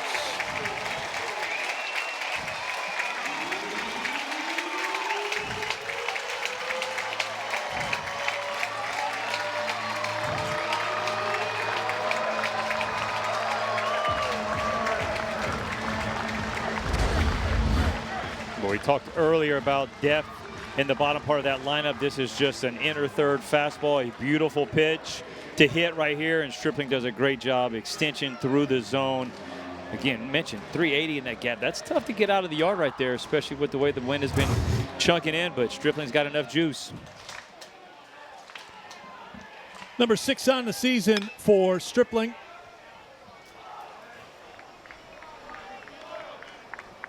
Second of the game, 92nd of the season for Florida. Comes with 1 out here in the 6th, and here's Curlin.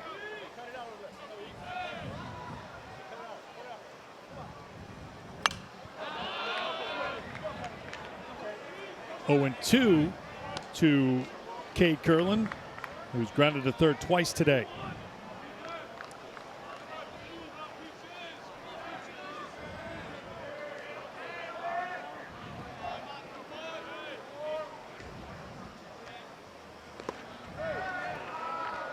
One and 2.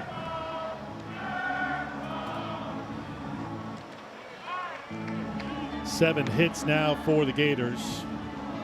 2 for Jones. Surwick's got a hit. McDonald with a double. Stripling with the home run, and a couple of hits for Hayden Yost. 2 and 2. And of those 7 hits, Eric, it's 4 extra base hits. We've seen the 2 homers. The doubles, the leadoff doubles have all come out to score. So it's been the solo home runs and the leadoff doubles have gotten them in. Ground ball to the shortstop. Leahy has it. 2 down.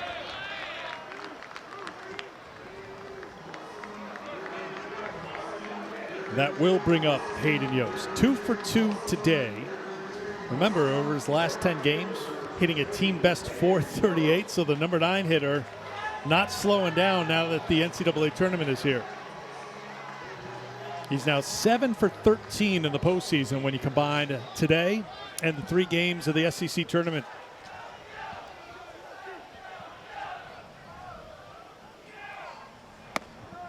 Takes ball 1. Winner of this game will play 6 o'clock Eastern time tomorrow night against the winner of our next game, which is 6 p.m. tonight on the ACC network, Miami and Troy. 2-0. The likely starter for Florida tomorrow, I mean, I can't come out and say definite, right? But likely is Aiden King, SEC Pitcher of the Year, who just happens to be 8-2 with a 2.68 ERA. That's hammered foul.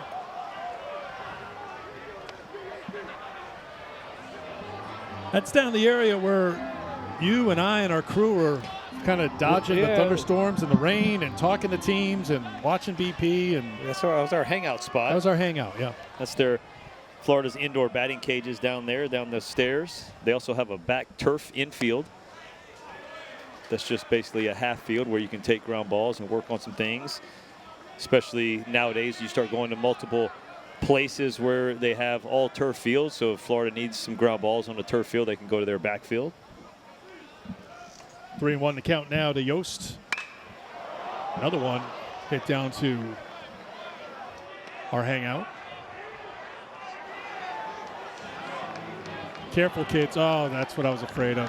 Yeah, I saw one guy jump the railing. I don't know if he was jumping the railing. I didn't know he was jumping the railing to the other, like the handicap walkway, because, man, he just came flying over. I thought he was going all the way down the steps. Looked to me like someone who had done that a couple of dozen times.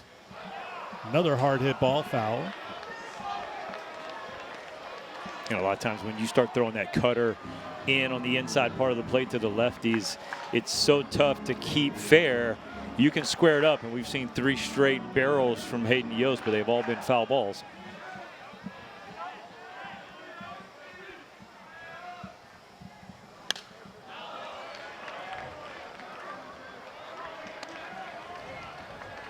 You see the scores buzzing through upper right portion of the screen. Georgia Tech, no problem in their opener. Tennessee has their hands full in their opener against ECU. If you're in North Carolina, in that you love to see that first game. Go as long as you can go. Start wasting all that pitching. Kentucky and Wake, 5-5 with a Liberty up.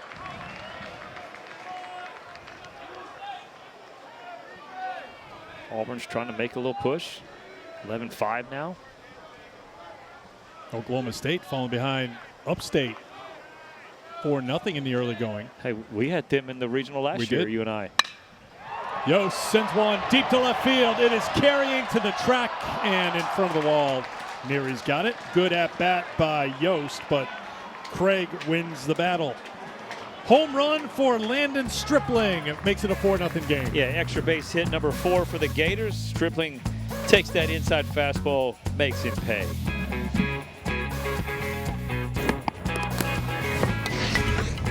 Take a look at the bracket as we extend it out through what could be Monday, but at the very least Sunday.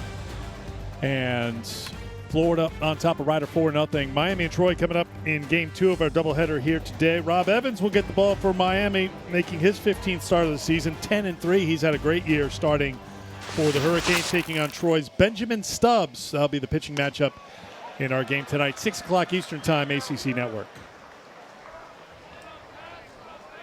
Troy comes in with a record of 32-29, but they went 17-13 in the Sun Belt.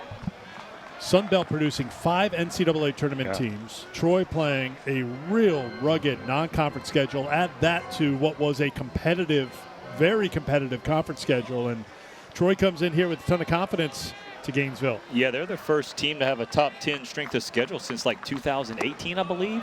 That's not in a Power 5 conference, because obviously when you look at the strength of schedule rankings, you're going to see a lot of SEC and ACC schools just because of who they're playing in conference. But you got to give a lot of credit to Skylar Meade and the Trojans for. Back up the middle, backhanded by Curlin. The throw is a good one, and in time to get Pascal. One down here in the 7th. Yeah, for the way they scheduled it, they did everything they need to do. They got the tournament. But how about this, man? Cade Curlin up the middle, the backhand, and all what he did is he's planted the foot, makes a strong throw, and we have seen some great stretches from the first baseman on both sides. Look at it, plants his foot, gets his body going to first base, and that allows him to make that strong throw.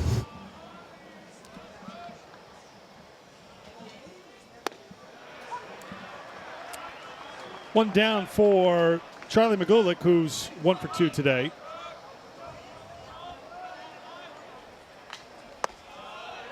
One on one.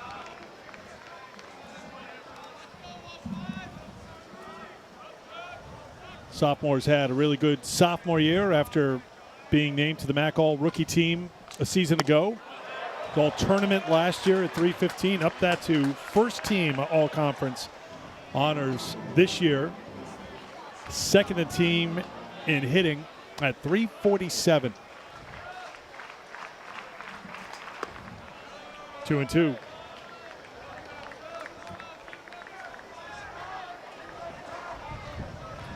Stretches hitting streak to 21 games with that single in the second. Slow roller off the hands down the first. Stripling will do it himself. 2 down in the 7th. McDonald came on with 2 outs and runners at second and third in the 6th inning. Got the ground ball. He's gotten 3 ground ball outs so far for the Gators in relief. Again, came in out of the bullpen, pumping strikes. He stranded those 2 inherited runners, which is a bullpen stat that most people don't see, but that's one of the ones that means a lot when you have inherited runners that you don't allow them to score, and he's inherited 10 straight runners that haven't scored. So really nice job from McDonald out of the bullpen. Lance talked about it before as well. Bullpen is such a strength of this team. Plenty of plus arms that Kevin O'Sullivan can trot out throughout this weekend.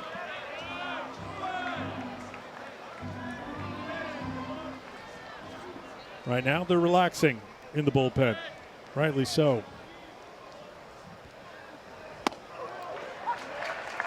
Two and one.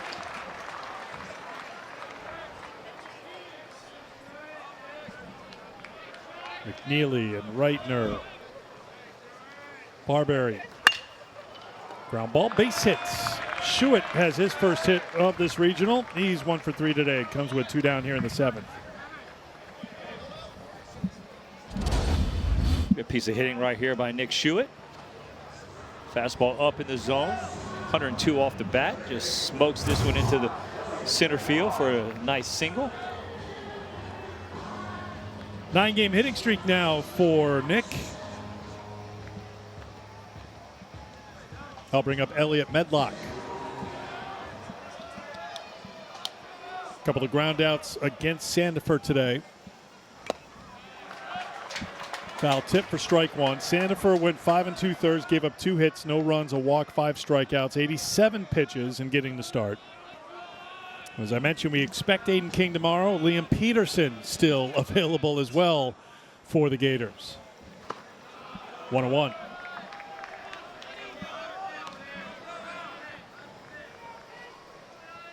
Excellent staff for Florida. 5th in Division I when it comes to strike-to-walk ratio. 7 shutouts for the staff this year. That's tied for 3rd in Division I, working on 1 here in the 7th inning. I like the way Medlock's approach to that swing. The slider breaking away. It looked like he was trying to shoot it that way.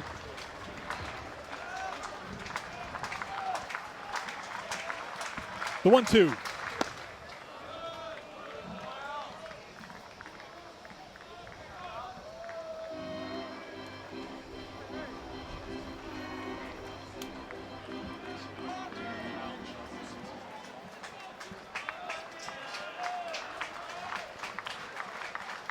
To Medlock is hit hard and hooking foul.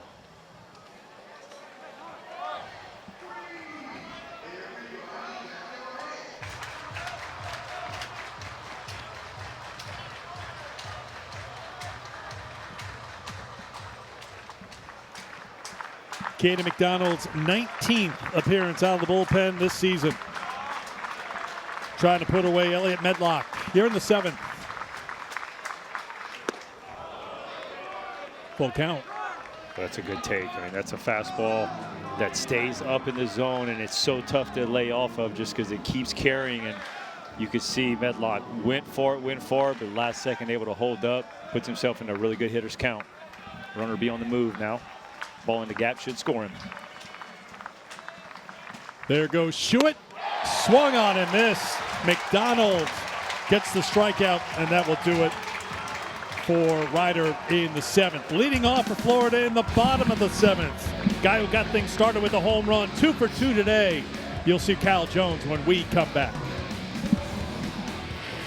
Time for our Capital One rewarding performance. Florida didn't have to wait long for it. First pitch that the Gators saw in the NCAA tournament. Out of the park, Kyle Jones. Yeah, well, you think you're going to sneak a fastball and just try to get ahead. I mean, most of the time that's going to happen, but he was ready to hit, got a pitch up, and boy, he made him pay. Continued to keep doing it. Made a couple plays in the outfield, so a good all-around game right here for Kyle Jones. Homered in the 1st, walked in the 3rd, singled in a run in the 5th. He'll lead things off here in the bottom of the 7th for the Gators. 4-0 against the Ryder Broncs. Game 1 of this double elimination Gainesville Regional. Winner plays tomorrow night. Loser plays in an elimination game against the loser of our next game between Miami and Troy in our first game tomorrow.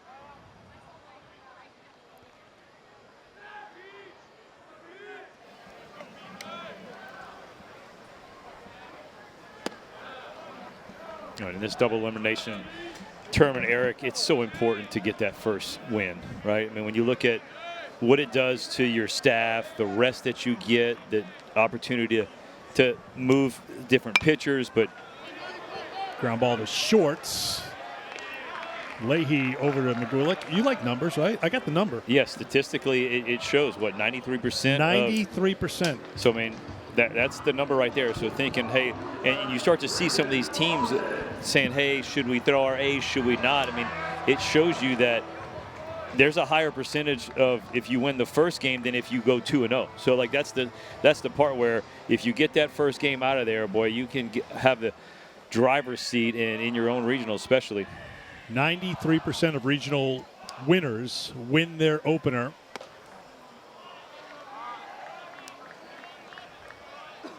There you go. There's the numbers.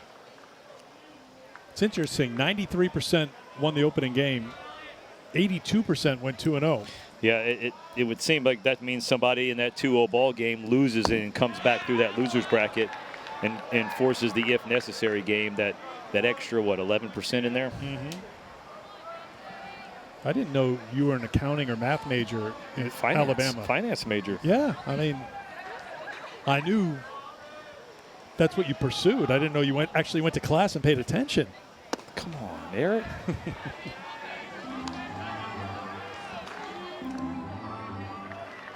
2-1 the count.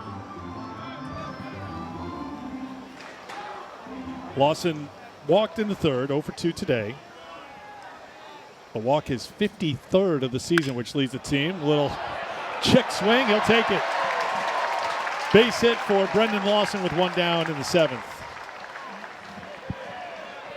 Yes. PJ Craig, what are you going to do, right? You got smiles at first base with Lawson and Coach Mike Rivera, and then you also smiles from PJ Craig, the little check swing. Look at that. Look, try to hold up. Nope. And sometimes those are the swings that all of a sudden get you going again after a couple tough at-bats. But, hey, when you look at the scorebook now, 1 for 3. On base for a second time, here's Sear, 0 for 3. Ball 1. PJ Craig closing in on 100 pitches as he works here in the 7th inning. Gave up a run in the 1st, a run in the 4th, a run in the 5th, a run in the 6th. 2-0. Biggest thing about what you just said, though, it's just a bunch of singles, right? Just a bunch of solo runs. And so it's a thing where he stays into the ball game and protects the bullpen.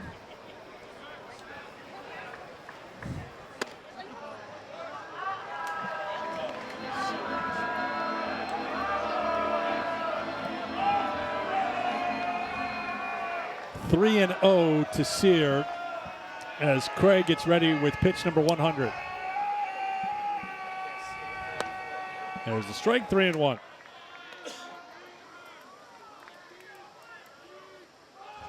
Eight RBI for Blake in the SEC tournament in those 3 games for the Gators.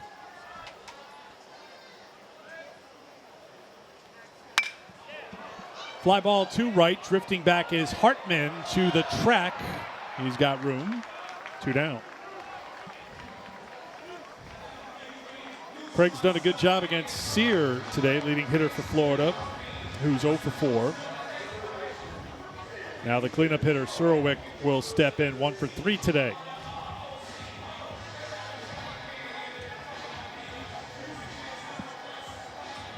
But first trip to the mound from Casey Aubin, the pitching coach.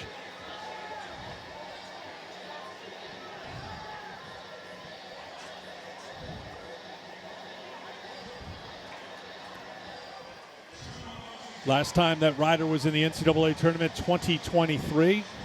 They shocked Coastal in their opener, 11-10 in 10 innings.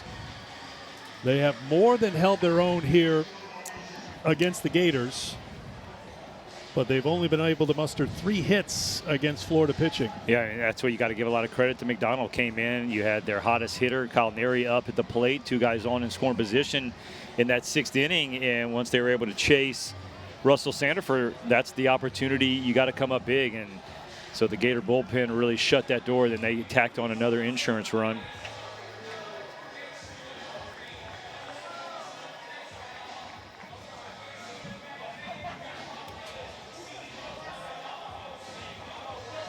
Barry Davis's team went 22-8 in the MAC, picking up their 2nd straight regular season title. Tacked on the tournament title this year.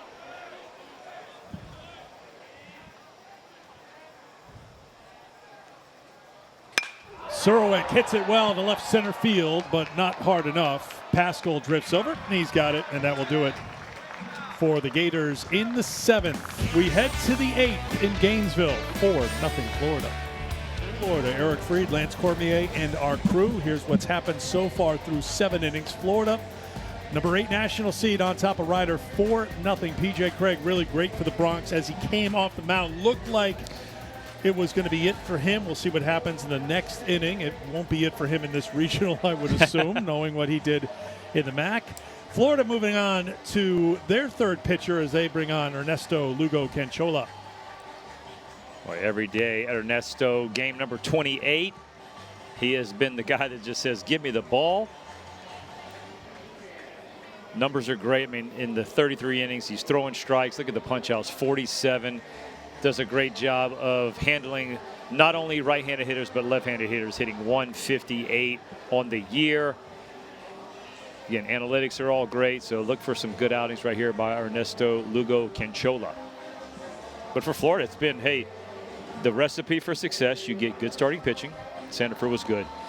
Bullpen has to come in throwing strikes. Caden McDonald did that. Get the big hits when you need it. They've gotten some solo home runs. That's why I got the 4-0 lead. Caden McDonald, an inning in the 3rd, gave up 1 hit, got 1 strikeout. That was a Medlock to end the 7th inning. Got a good defensive play from his second baseman, Curlin, on a good throw. Some wandering around in the bullpen. One of those hard throwers. Jackson Barberi grabbing the glove.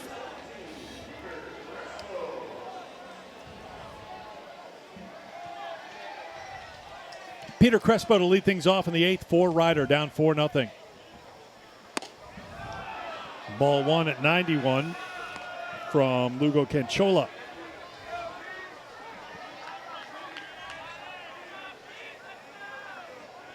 Crespo 0 for 2. Flied out in the 3rd, grounded back to the pitcher in the 6th. 2-0.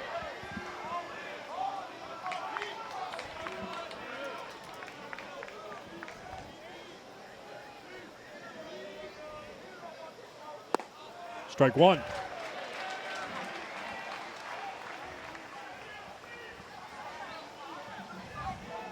Team leader in appearances now with 28 on the season.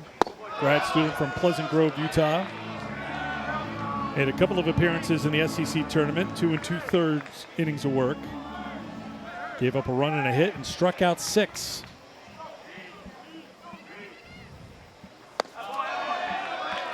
Crespo with a leadoff walk here in the 8th.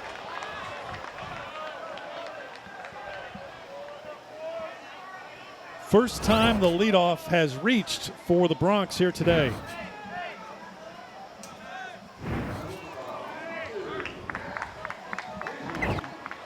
Florida's defense has turned 32 double plays this season as Leahy steps in.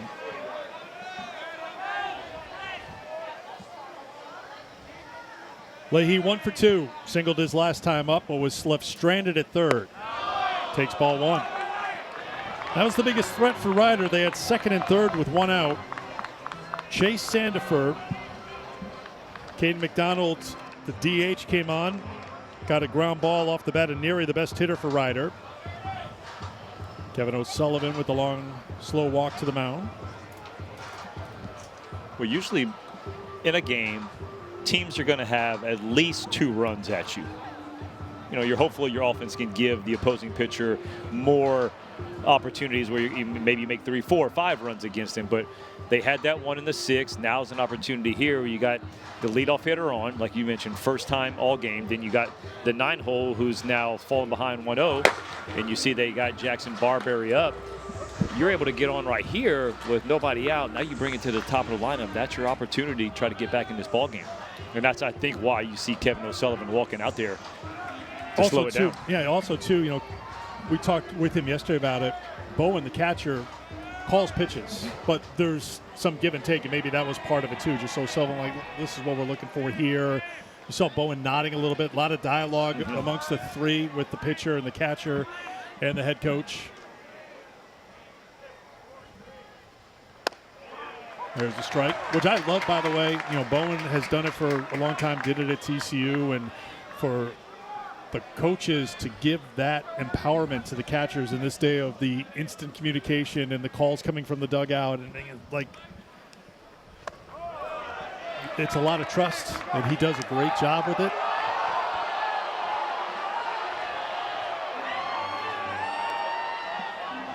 Florida fans don't agree. It's 2-1. Yeah, they felt like he didn't pull the bat back enough, but I thought he did. Slider was down in zone. He was just running out of the batter's boxes, I think, what they didn't like. 3-1 now to the number 9 hitter, Leahy. We saw Barberry getting loose in the bullpen.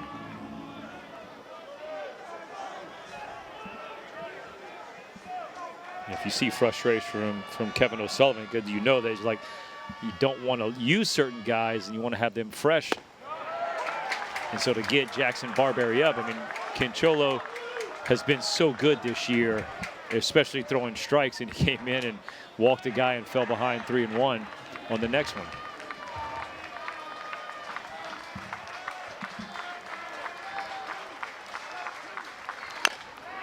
Fouled off his foot, and he'll need a moment.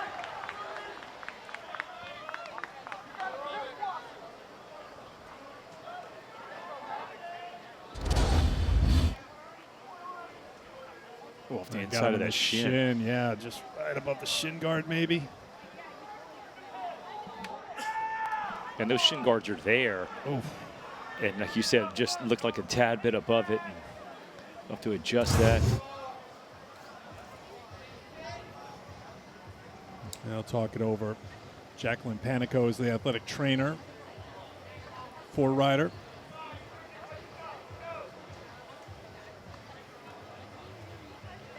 Coach Davis with a smile going, hey, well, like, there's nothing you can really say. But Lance, look, I mean, his uniform, his pants are about down to their last thread. He just missed the shin guard on the foul ball. It doesn't look like those things have been washed in a while. You think he's coming out of the game? No, heck no. But and that's what Coach Davis is smiling like. There's nothing I can say, man. It just has to take time to go away. I'm just glad he's wearing sliding shorts today because we can see him.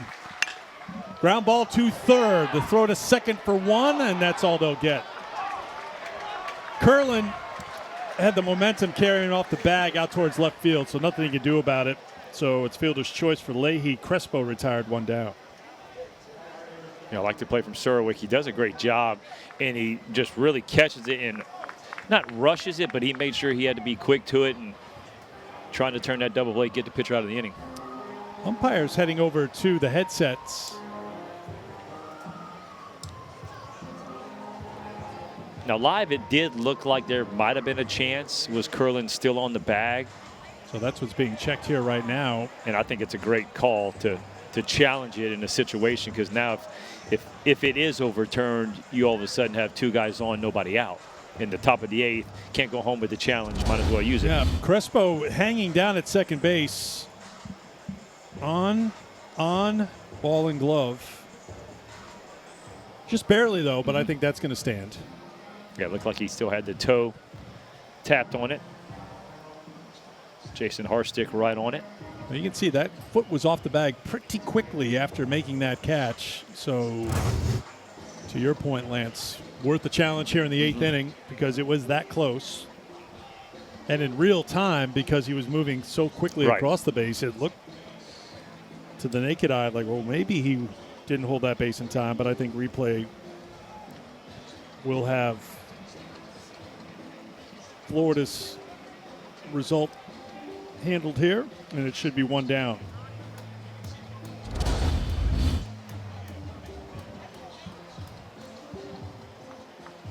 Glove looks like he's still on there. Certainly not enough to say let's overturn it, in my opinion. I'm not a replay official. That's being handled by professionals in Pittsburgh. Here's the call. After video review, call at second base is confirmed. The runner is out. Ryder has used the second of two challenges.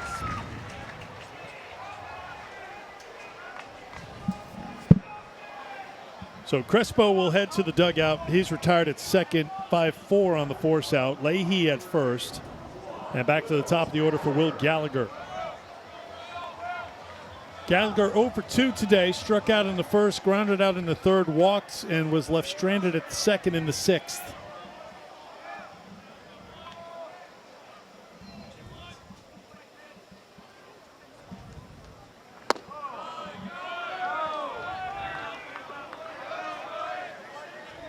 I am a little concerned what might happen with what's left of Leahy's pants if he has to slide at some point on his trip around the bases here. They may not survive the trip. 2-0. I mean, that side is fine. That's the business side.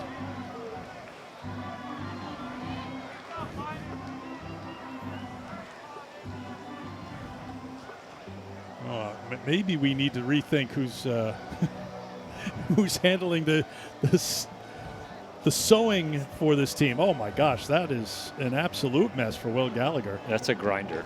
That's just they call those baseball players.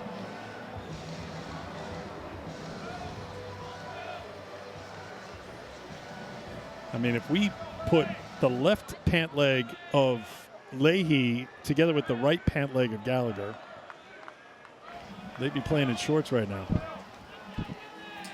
2-0. 2-1.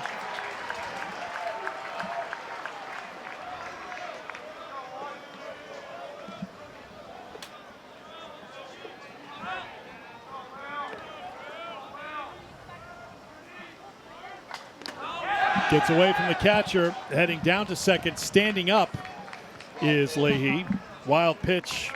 Charge to Lugo Canchola, struggling with some control here out of the bullpen today. Yeah, he really has. I mean, just not throwing the ball anywhere where he wants to. Can't find the slider, can't find the fastball. And you can see just his face. He knows that. Out of the 16 pitches you see right there, 10 balls. And that's just not something he has done all year.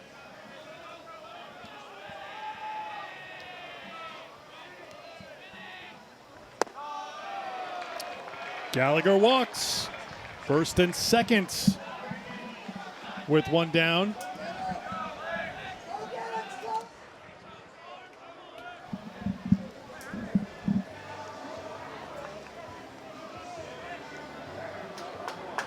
waiting for perhaps the announcement for Hartman before O'Sullivan comes out, but he's going to take a seat. Lefty on lefty here. Leave. That's what it is. Because, I mean, we mentioned already that Lugo Canchola, lefty's only hit 158 off of him, but you got to be in the strike zone. Foul tip for strike one to Hartman. All right, that's where you see him tapping the chest. Like, as a hitter, you're not wanting to swing first pitch breaking ball, much less on a guy that's thrown 11 out of his 17 pitches out of the zone, and you go up there and chase one. That wasn't smart baseball.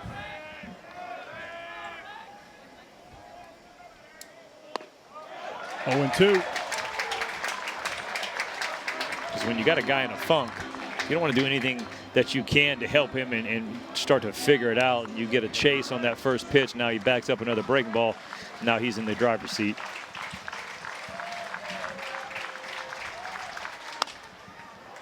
Squibb down to third. The force at second. Holding on the bag again is Kurland. 2 down, runners on the corners. Here comes O'Sullivan to get Lugo Canchola. Yeah, we've seen some really nice plays by Cade Kurland, the second baseman for Florida.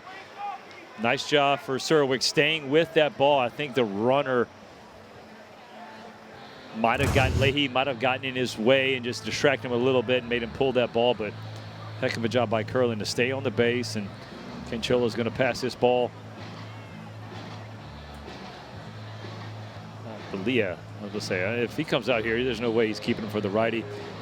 Looks like we're going to get Jackson Barberry coming into the ball game. Well, here comes one of those heart-throwing arms out of the Florida bullpen. Fourth pitcher of the day used by the Gators when we come back. Jackson Barberry on the mound here for Florida. Fourth pitcher for the Gators this afternoon. You're looking at a guy right here, the sophomore will be sitting at 96 to 99. He's touched 101. Obviously going to have a lot of strikeouts, but look at the hits. Only 17 hits in those 33 innings, so extremely tough to square up. He's the guy that it seems like is the glue guy in this Florida bullpen. The bullpen had so much struggles in late, kind of that mid part of the year when he was out with an oblique injury, and they didn't want to rush him back because they understood, hey, we're going to be in the postseason. They were able to stick around, get that top 8 seed, and now feel really good with him jumping back into the rotation of the bullpen. Opponent's hitting just 142 against the sophomore this season. And he'll face the top hitter for this Rider team. 0 for 3 today. Kyle Neary with runners on first and third with 2 down. And you see Rider 0 for 7 with runners on today. Well, Neary mentioned in the cages in our talk, he goes, I've seen velocity before. Well, guess what, buddy? Here you go. This is your opportunity. Another opportunity with 2 runners on base, 2 outs. Can you get that big 2-out hit? You're going to see some velocity here. Lays off at 97 for ball 1.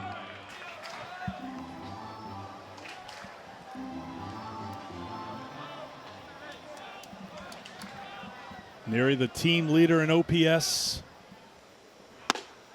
takes the ball 2-0 at 98. Lugo Canchola struggled to throw strikes through 20 pitches, 9 strikes.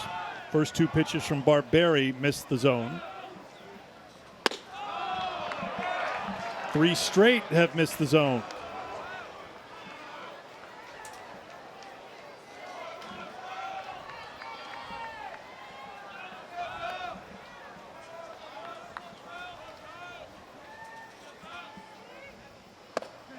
Four-pitch walk to Neary, and the bases are loaded with 2 down.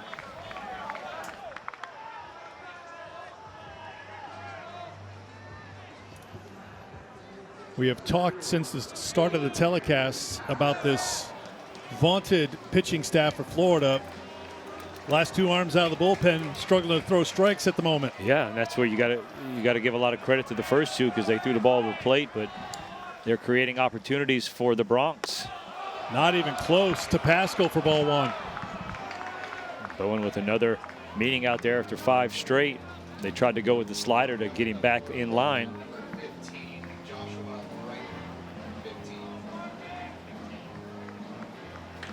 Reitner now getting loose in the pen. It was just shocking how quickly it got away from Russell Sandifer. He was mowing through 5, only had 1 hit, seemed to be throwing the ball wherever he wanted to. Gets a quick out in the 6th, and then, man, he just hit a wall and had to go to Caden McDonald. He comes in, goes his inning plus. They hand the ball off to Canchola, which has kind of been the recipe.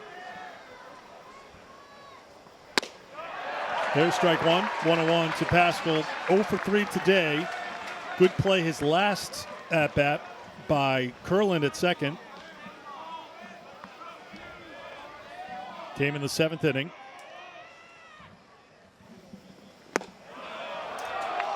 Two and one.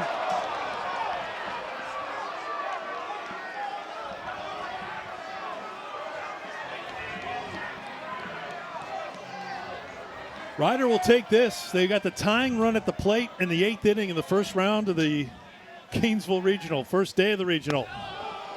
And it's 3-1 with the bases loaded. 100% take right here. Like, you're the third base. You don't even have to look if you're in the box. This is take all day long. We've seen 7 of 8 out of the zone. There's a strike, and it's 3-2. Pascal, the cleanup hitter, 6 home runs on the season, the senior. In a big spot here in Gainesville against the Gators. Bases loaded, 2 down. Runners off with the 3-2 pitch. Popped up, gonna be close as Surowick moves over, and he'll watch it drift into the stands.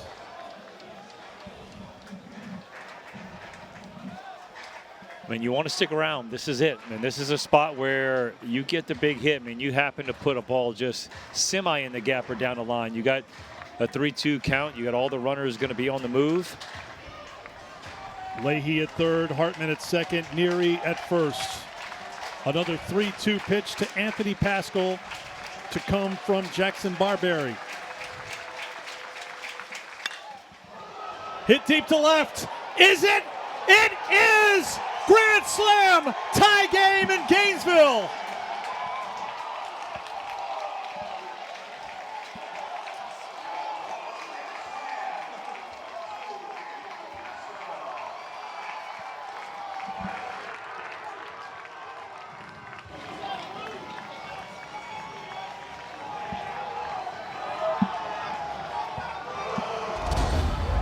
Boy, 3-2, Anthony Pascal. This ball's up in the zone. Look at him jump all over it.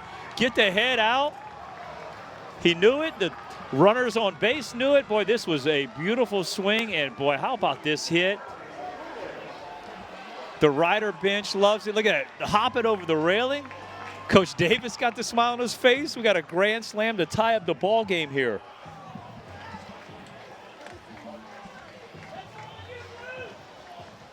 Unbelievable in Gainesville. 3-2 pitch.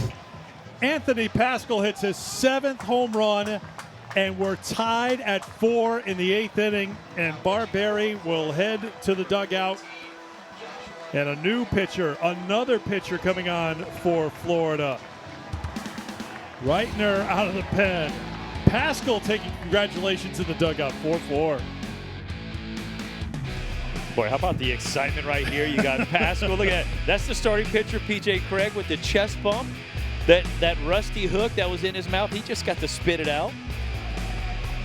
They got new life over there in the Bronx Well, we talked dugout. and we talked about the experience on this Ryder team. 22 seniors and juniors, and a senior at the plate. 3-2 pitch, bases loaded, 2 outs in Gainesville. And we're tied at 4. Well, this is how the legends are made, right? I mean, these are the stories you're going to tell over the bonfires. You get back together 20 years from now. I mean, this is what it's all about. And we saw this at Coastal with Ryder 3 years ago, where they battled. I think we're going to have to get confirmation here. Some of the guys who played on that 2023 team are here today. So I think some of them are out there in left field scrambling around for that home run ball. And they're talking to the bullpen because all smiles right now for the Bronx. And Florida brings on their 5th arm of the day. Yeah, another guy, another high-powered arm. Right, Reitner is the freshman going in for his 24th appearance. He was the pseudo closer once Jackson Barberry got hurt and injured, and he's another guy that can touch 101. Hit well to left field, slicing away from the left fielder. That's going to drop down for extra bases. McGulick will slide in with a 2-out double, his 2nd hit of the day. Long run for Sear, and he could never track it down, and those Bronx out beyond the left field fence, loving it. Yeah, I mean, this ball stays in the area. Long time Sear was pinching that gap towards center field, and that ball just drops in, and another double, another extra base hit. Boy, you can just feel that momentum. It's all about coming out of the bullpen, throwing strikes. They weren't able to do it, the Gators, and the Bronx offense is taking advantage. Schuett at the plate, 1 for 3. Good job behind the plate by Bowen to hold on to it. Ball 1.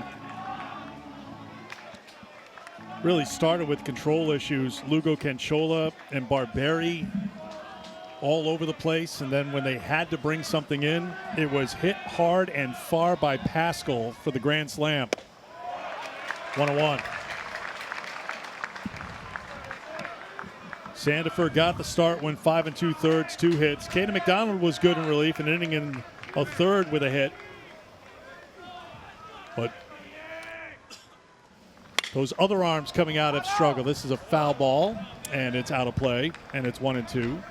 Yeah, in that relief pitcher, you had Caden McDonald. All he did was his job, right? He got out of that big situation, but boy, Sandifer, a good start.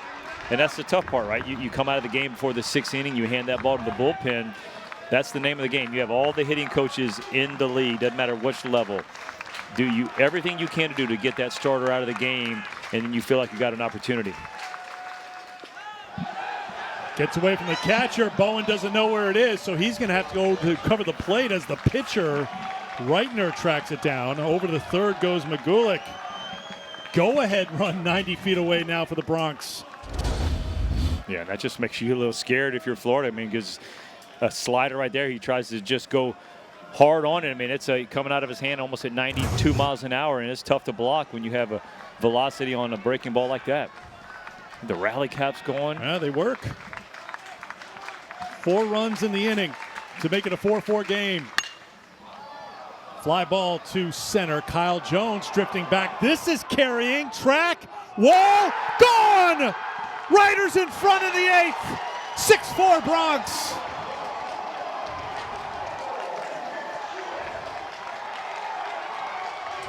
Do it, Nick Schuett.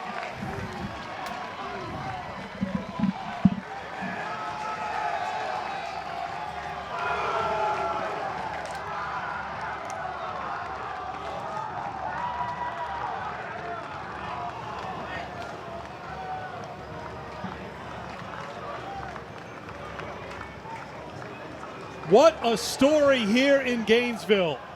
Ryder down 4-0, but never quitting. And much like they did 3 years ago in Conway, hang around and then put some hits together, and now they are in front in the 8th inning. Boy, you let the pitcher provide the power. Nick Schuett, the ball runs back over the middle. He sees it, boy. He's wheeling it out of there. The ball just kept carrying, and Kyle Jones runs into the fence, and it's a 2-run lead now for the Bronx. Look at that. That has to feel so good.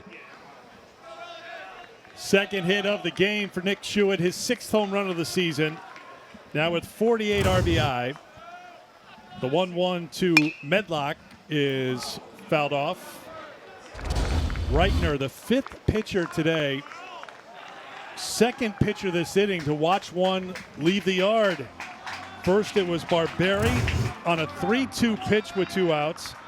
And now Reitner gives up the 2-run shot with 2 down.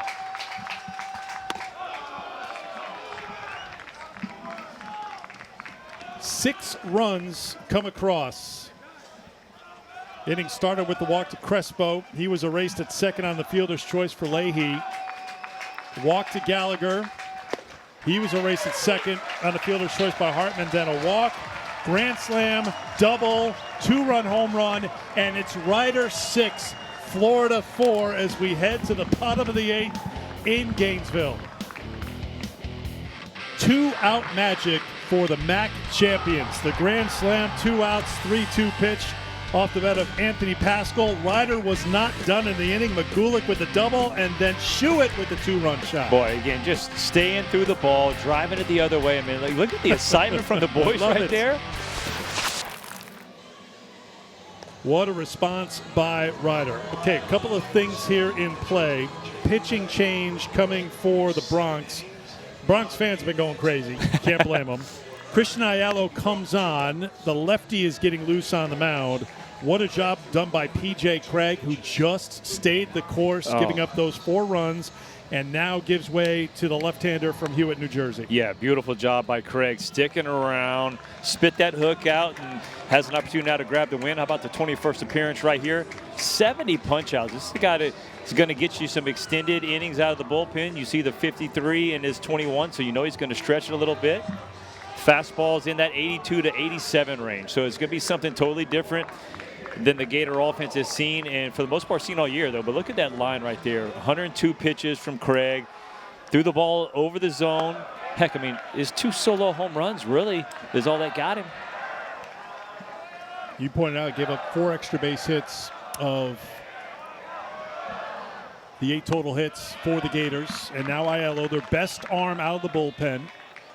As you mentioned, he could stretch things out. Picked up the win in Game 2 of the MAC tournament against Fairfield, went 4 2/3. Didn't give up a run through 83 pitches. 2-1 the count to Caden McDonald's, leading things off here for the Gators. McDonald 1 for 3 today, doubled and scored in the 4th. Also was effective out of the pen in relief. Yeah, hindsight, obviously, I don't want to keep him in there, but looked like Kevin O'Sullivan was keeping all his bullpen arms fresh and not extending any of them. Foul ground, and he'll be out of play.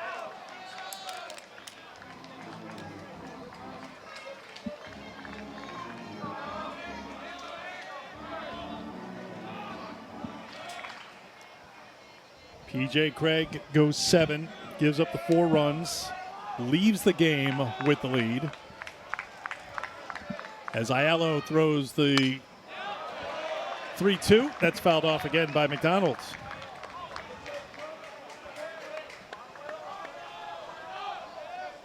Ryder entered this regional playing with a ton of confidence. Winners of 8 of the last 10. McDonald puts a charge in 1. That's headed out of here. That's long gone, and it's a 1-run game.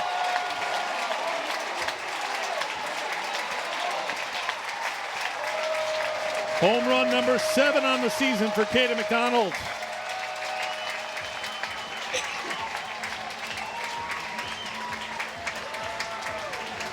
Well, if you thought the Gator offense was just going to lay down and give up right here after their bullpen gave it up, this is an 87-mile-an-hour fastball that leaves the yard at 109. McDonald knows it. 425 feet on the distance. Gives the Gator faithful a souvenir out in that zone.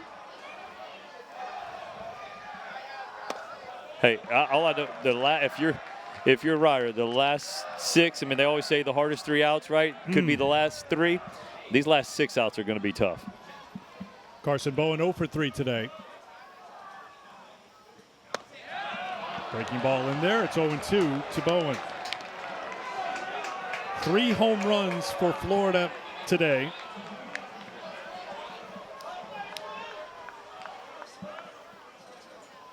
All 3 solo shots.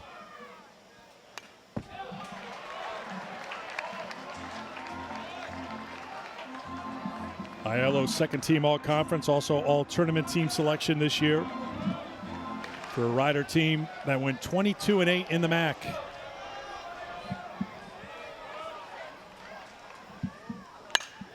Out of play.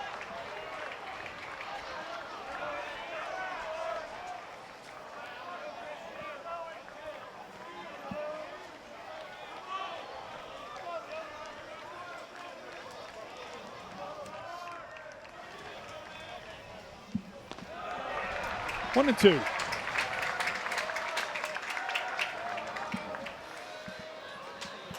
Given a moment to Schuett, the catcher.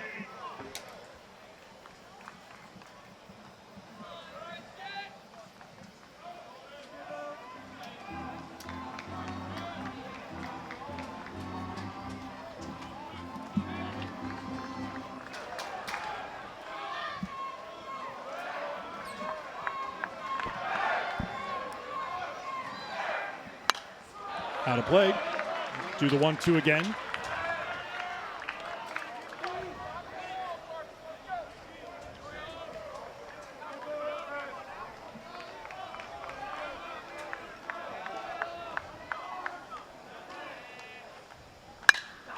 This is hit well to right center field. It's deep. It is off the wall.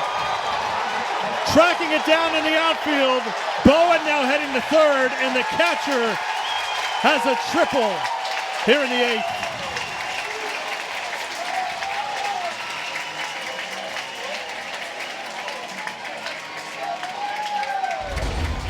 Carson Bowen, what an at-bat. Spoils a couple pitches. Shoots this ball backside. Thought it might have enough, but off the wall, he gets a stand-up triple. Nice and easy. You got a pitcher that was ahead in the count, but Bowen still does a great job of just taking that ball up out of the zone, showing you how strong he is and saying, hey, catchers can run too now. Hey, it's his second triple this year, by the way.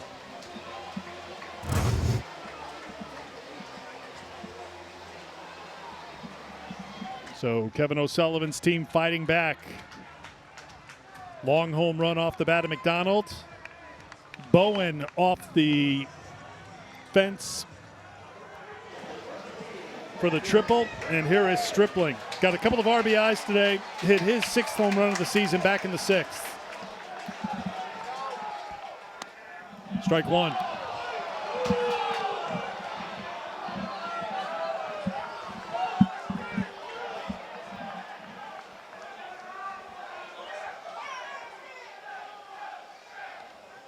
Good block by Schuett. Calls for time.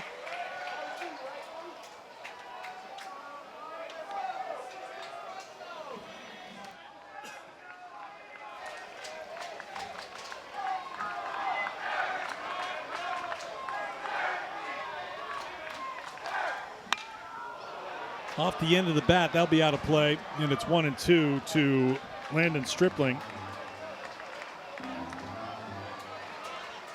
Right out the center in the 2nd.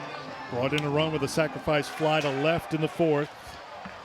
Before that solo shot with 1 out in the 6th.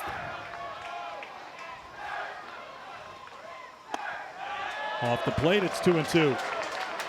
That home run in the 6th gave Florida a 4-0 lead. That was the score with 2 outs in the 8th.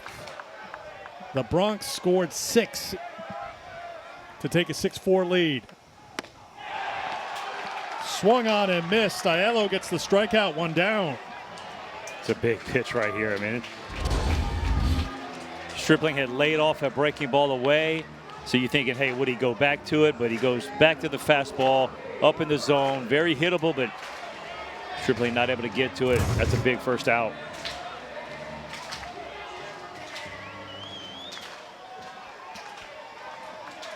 Kate Curlin, 3 groundouts today.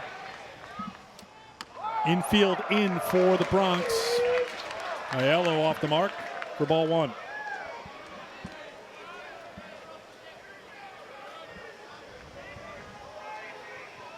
Ryder trying to protect a 1-run lead in the bottom of the 8th. This is hit well to right field. Going back is Hartman. Looking up. It's gone! Gators in front of the 8th.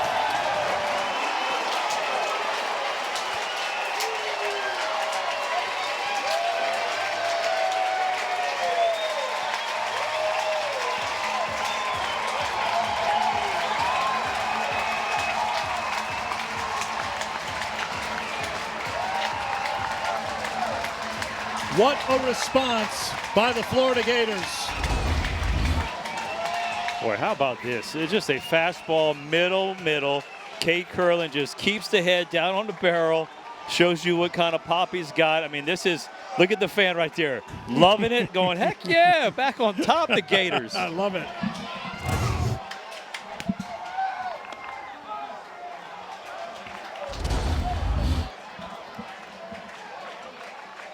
Baseball.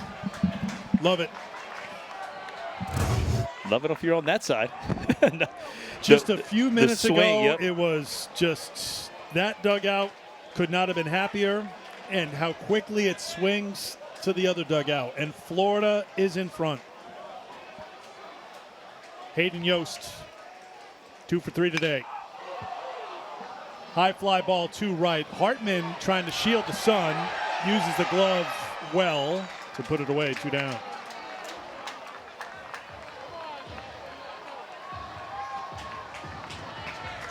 McDonald and Curlin go deep here in the 8th. 5 home runs today for the Florida Gators. 95 now for Florida on the season. Yeah, 7 of their 11 hits have been for extra bases. You mentioned the 4 home runs. They've had doubles. They've had a triple. Gators slugging their way to the lead now. Top of the order, Kyle Jones. Ball 1.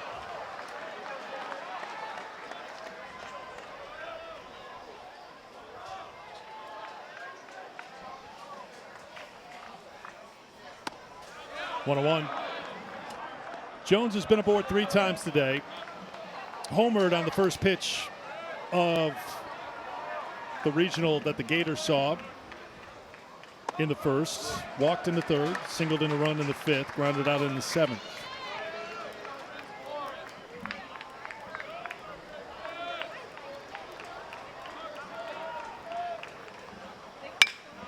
Goes the other way, lifts it to the right fielder Hartman, who's got room, and that will do it. Florida scores 3 times. They take a lead to the 9th, 7-6. Back in a moment.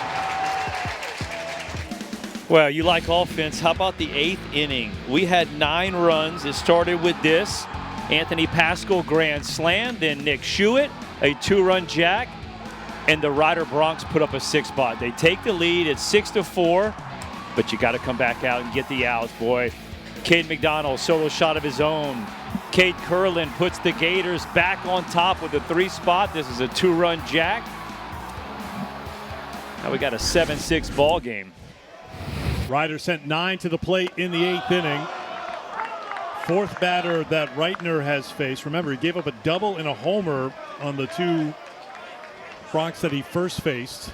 4-0 Florida entering the 8th. 6-4 Ryder after 7.5, and now the Gators in front trying to put it away here in the 9th. This is game 1 of the Gainesville Regional. Peter Crespo led things off with a walk in that 8th inning for Ryder.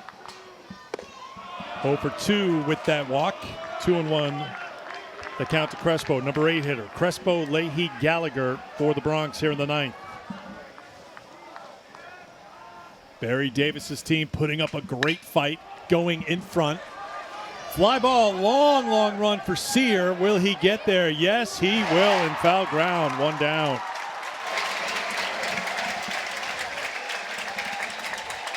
Blake Sear covered a lot of ground to get Crespo. 1 away in the 9th. Sandifer started, went 5 2/3. McDonald, Lugo Canchola, Barberi, and now Reitner out of the pen. And now the number 9 hitter, Leahy. 1 for 3 today, singled in the 6th, reached on the fielder's choice, and scored on the grand slam by Pascal in the 8th. Strike 1.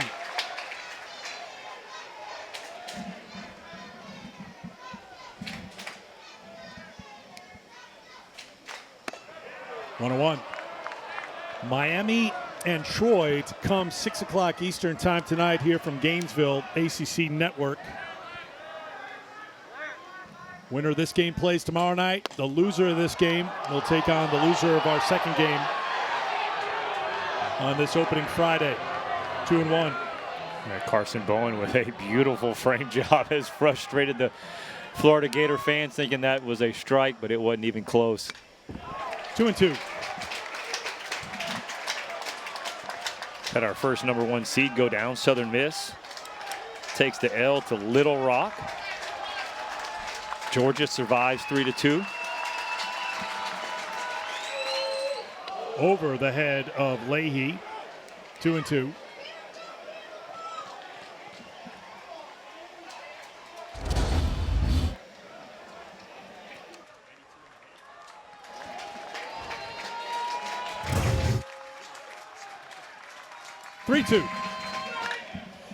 Hit deep to left. That is gone. We are tied. Number 9 hitter Matt Leahy comes up big.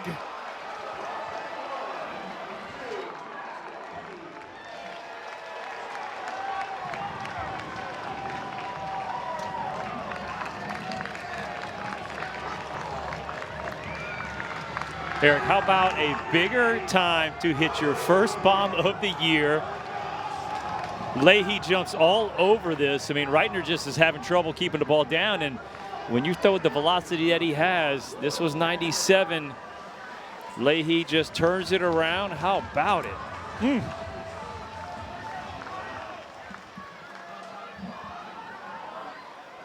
We've talked about it. Ryder did it in Conway 3 years ago, their last trip to the NCAA tournament. They're trying to do it again here in Gainesville. We're tied. Yeah, look at that fastball, just this middle, belt high. It's exactly where you'd want to hit it. And Leahy's like, I haven't done this very often, but I think that ball's gone.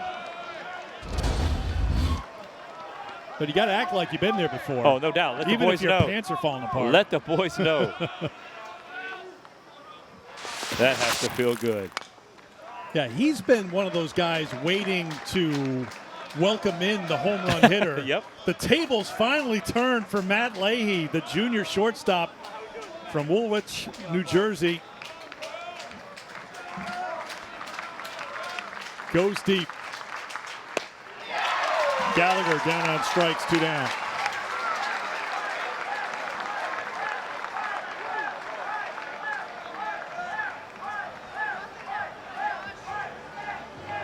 What a game here to start things in Gainesville.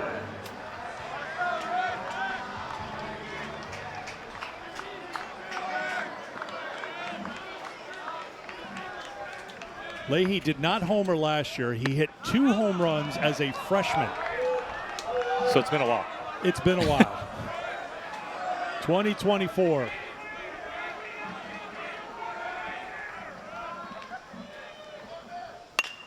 Grounded to first, grabbed by Stripling. And we head to the bottom of the 9th here in Gainesville. It's a 7-7 game. Ryder ties it on the Leahy home run.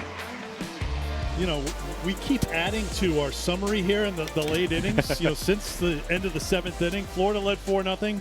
Ryder led 6-4. Florida led 7-6 heading to the 9th. And then Matt Leahy goes deep for the first time this season. In fact, we had to go back in time to April 9th, 2024 to find the last time Matt Leahy went deep, and that was against Lehigh in his freshman year. Roughly 750-something days. Hey, and he hit it, no doubter. Love some postseason baseball. Well, as you saw in that late inning summary, this one is not even near over yet. Because here's Florida with Lawson, Sear, and Surowick in walk-off territory. And it's 1-1 to Brendan Lawson. 1 for 3 today, walked in the 3rd, singled in the 7th. Lawson can end it right here. 16 home runs, 2nd in the SEC in OPS. Christian Aiello gave up 3 runs in the 8th inning. 2 home runs and a triple given up by Aiello. It works here against Kevin O'Sullivan's team in the 9th. Has he done it? Yes, he has! Walk-off ball game!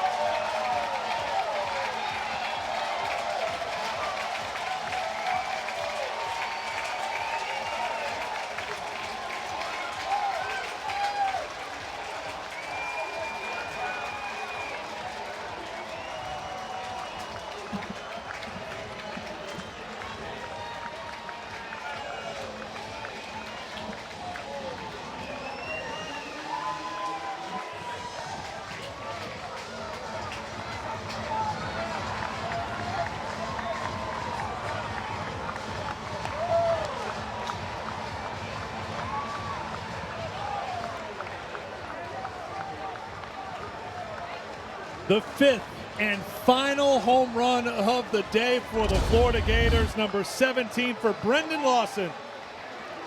Boy, how about 112 off the bat? This dude just stings balls. This is home run number 6 in his last 10 ball games. Florida's superstar has gotten in fuego. Like you said, Eric, it was a no-doubter. Great effort, but he knew it off the bat. Everybody knew it off the bat. That's a great feeling. Walk-off win in game number 1 of the Gainesville Regional.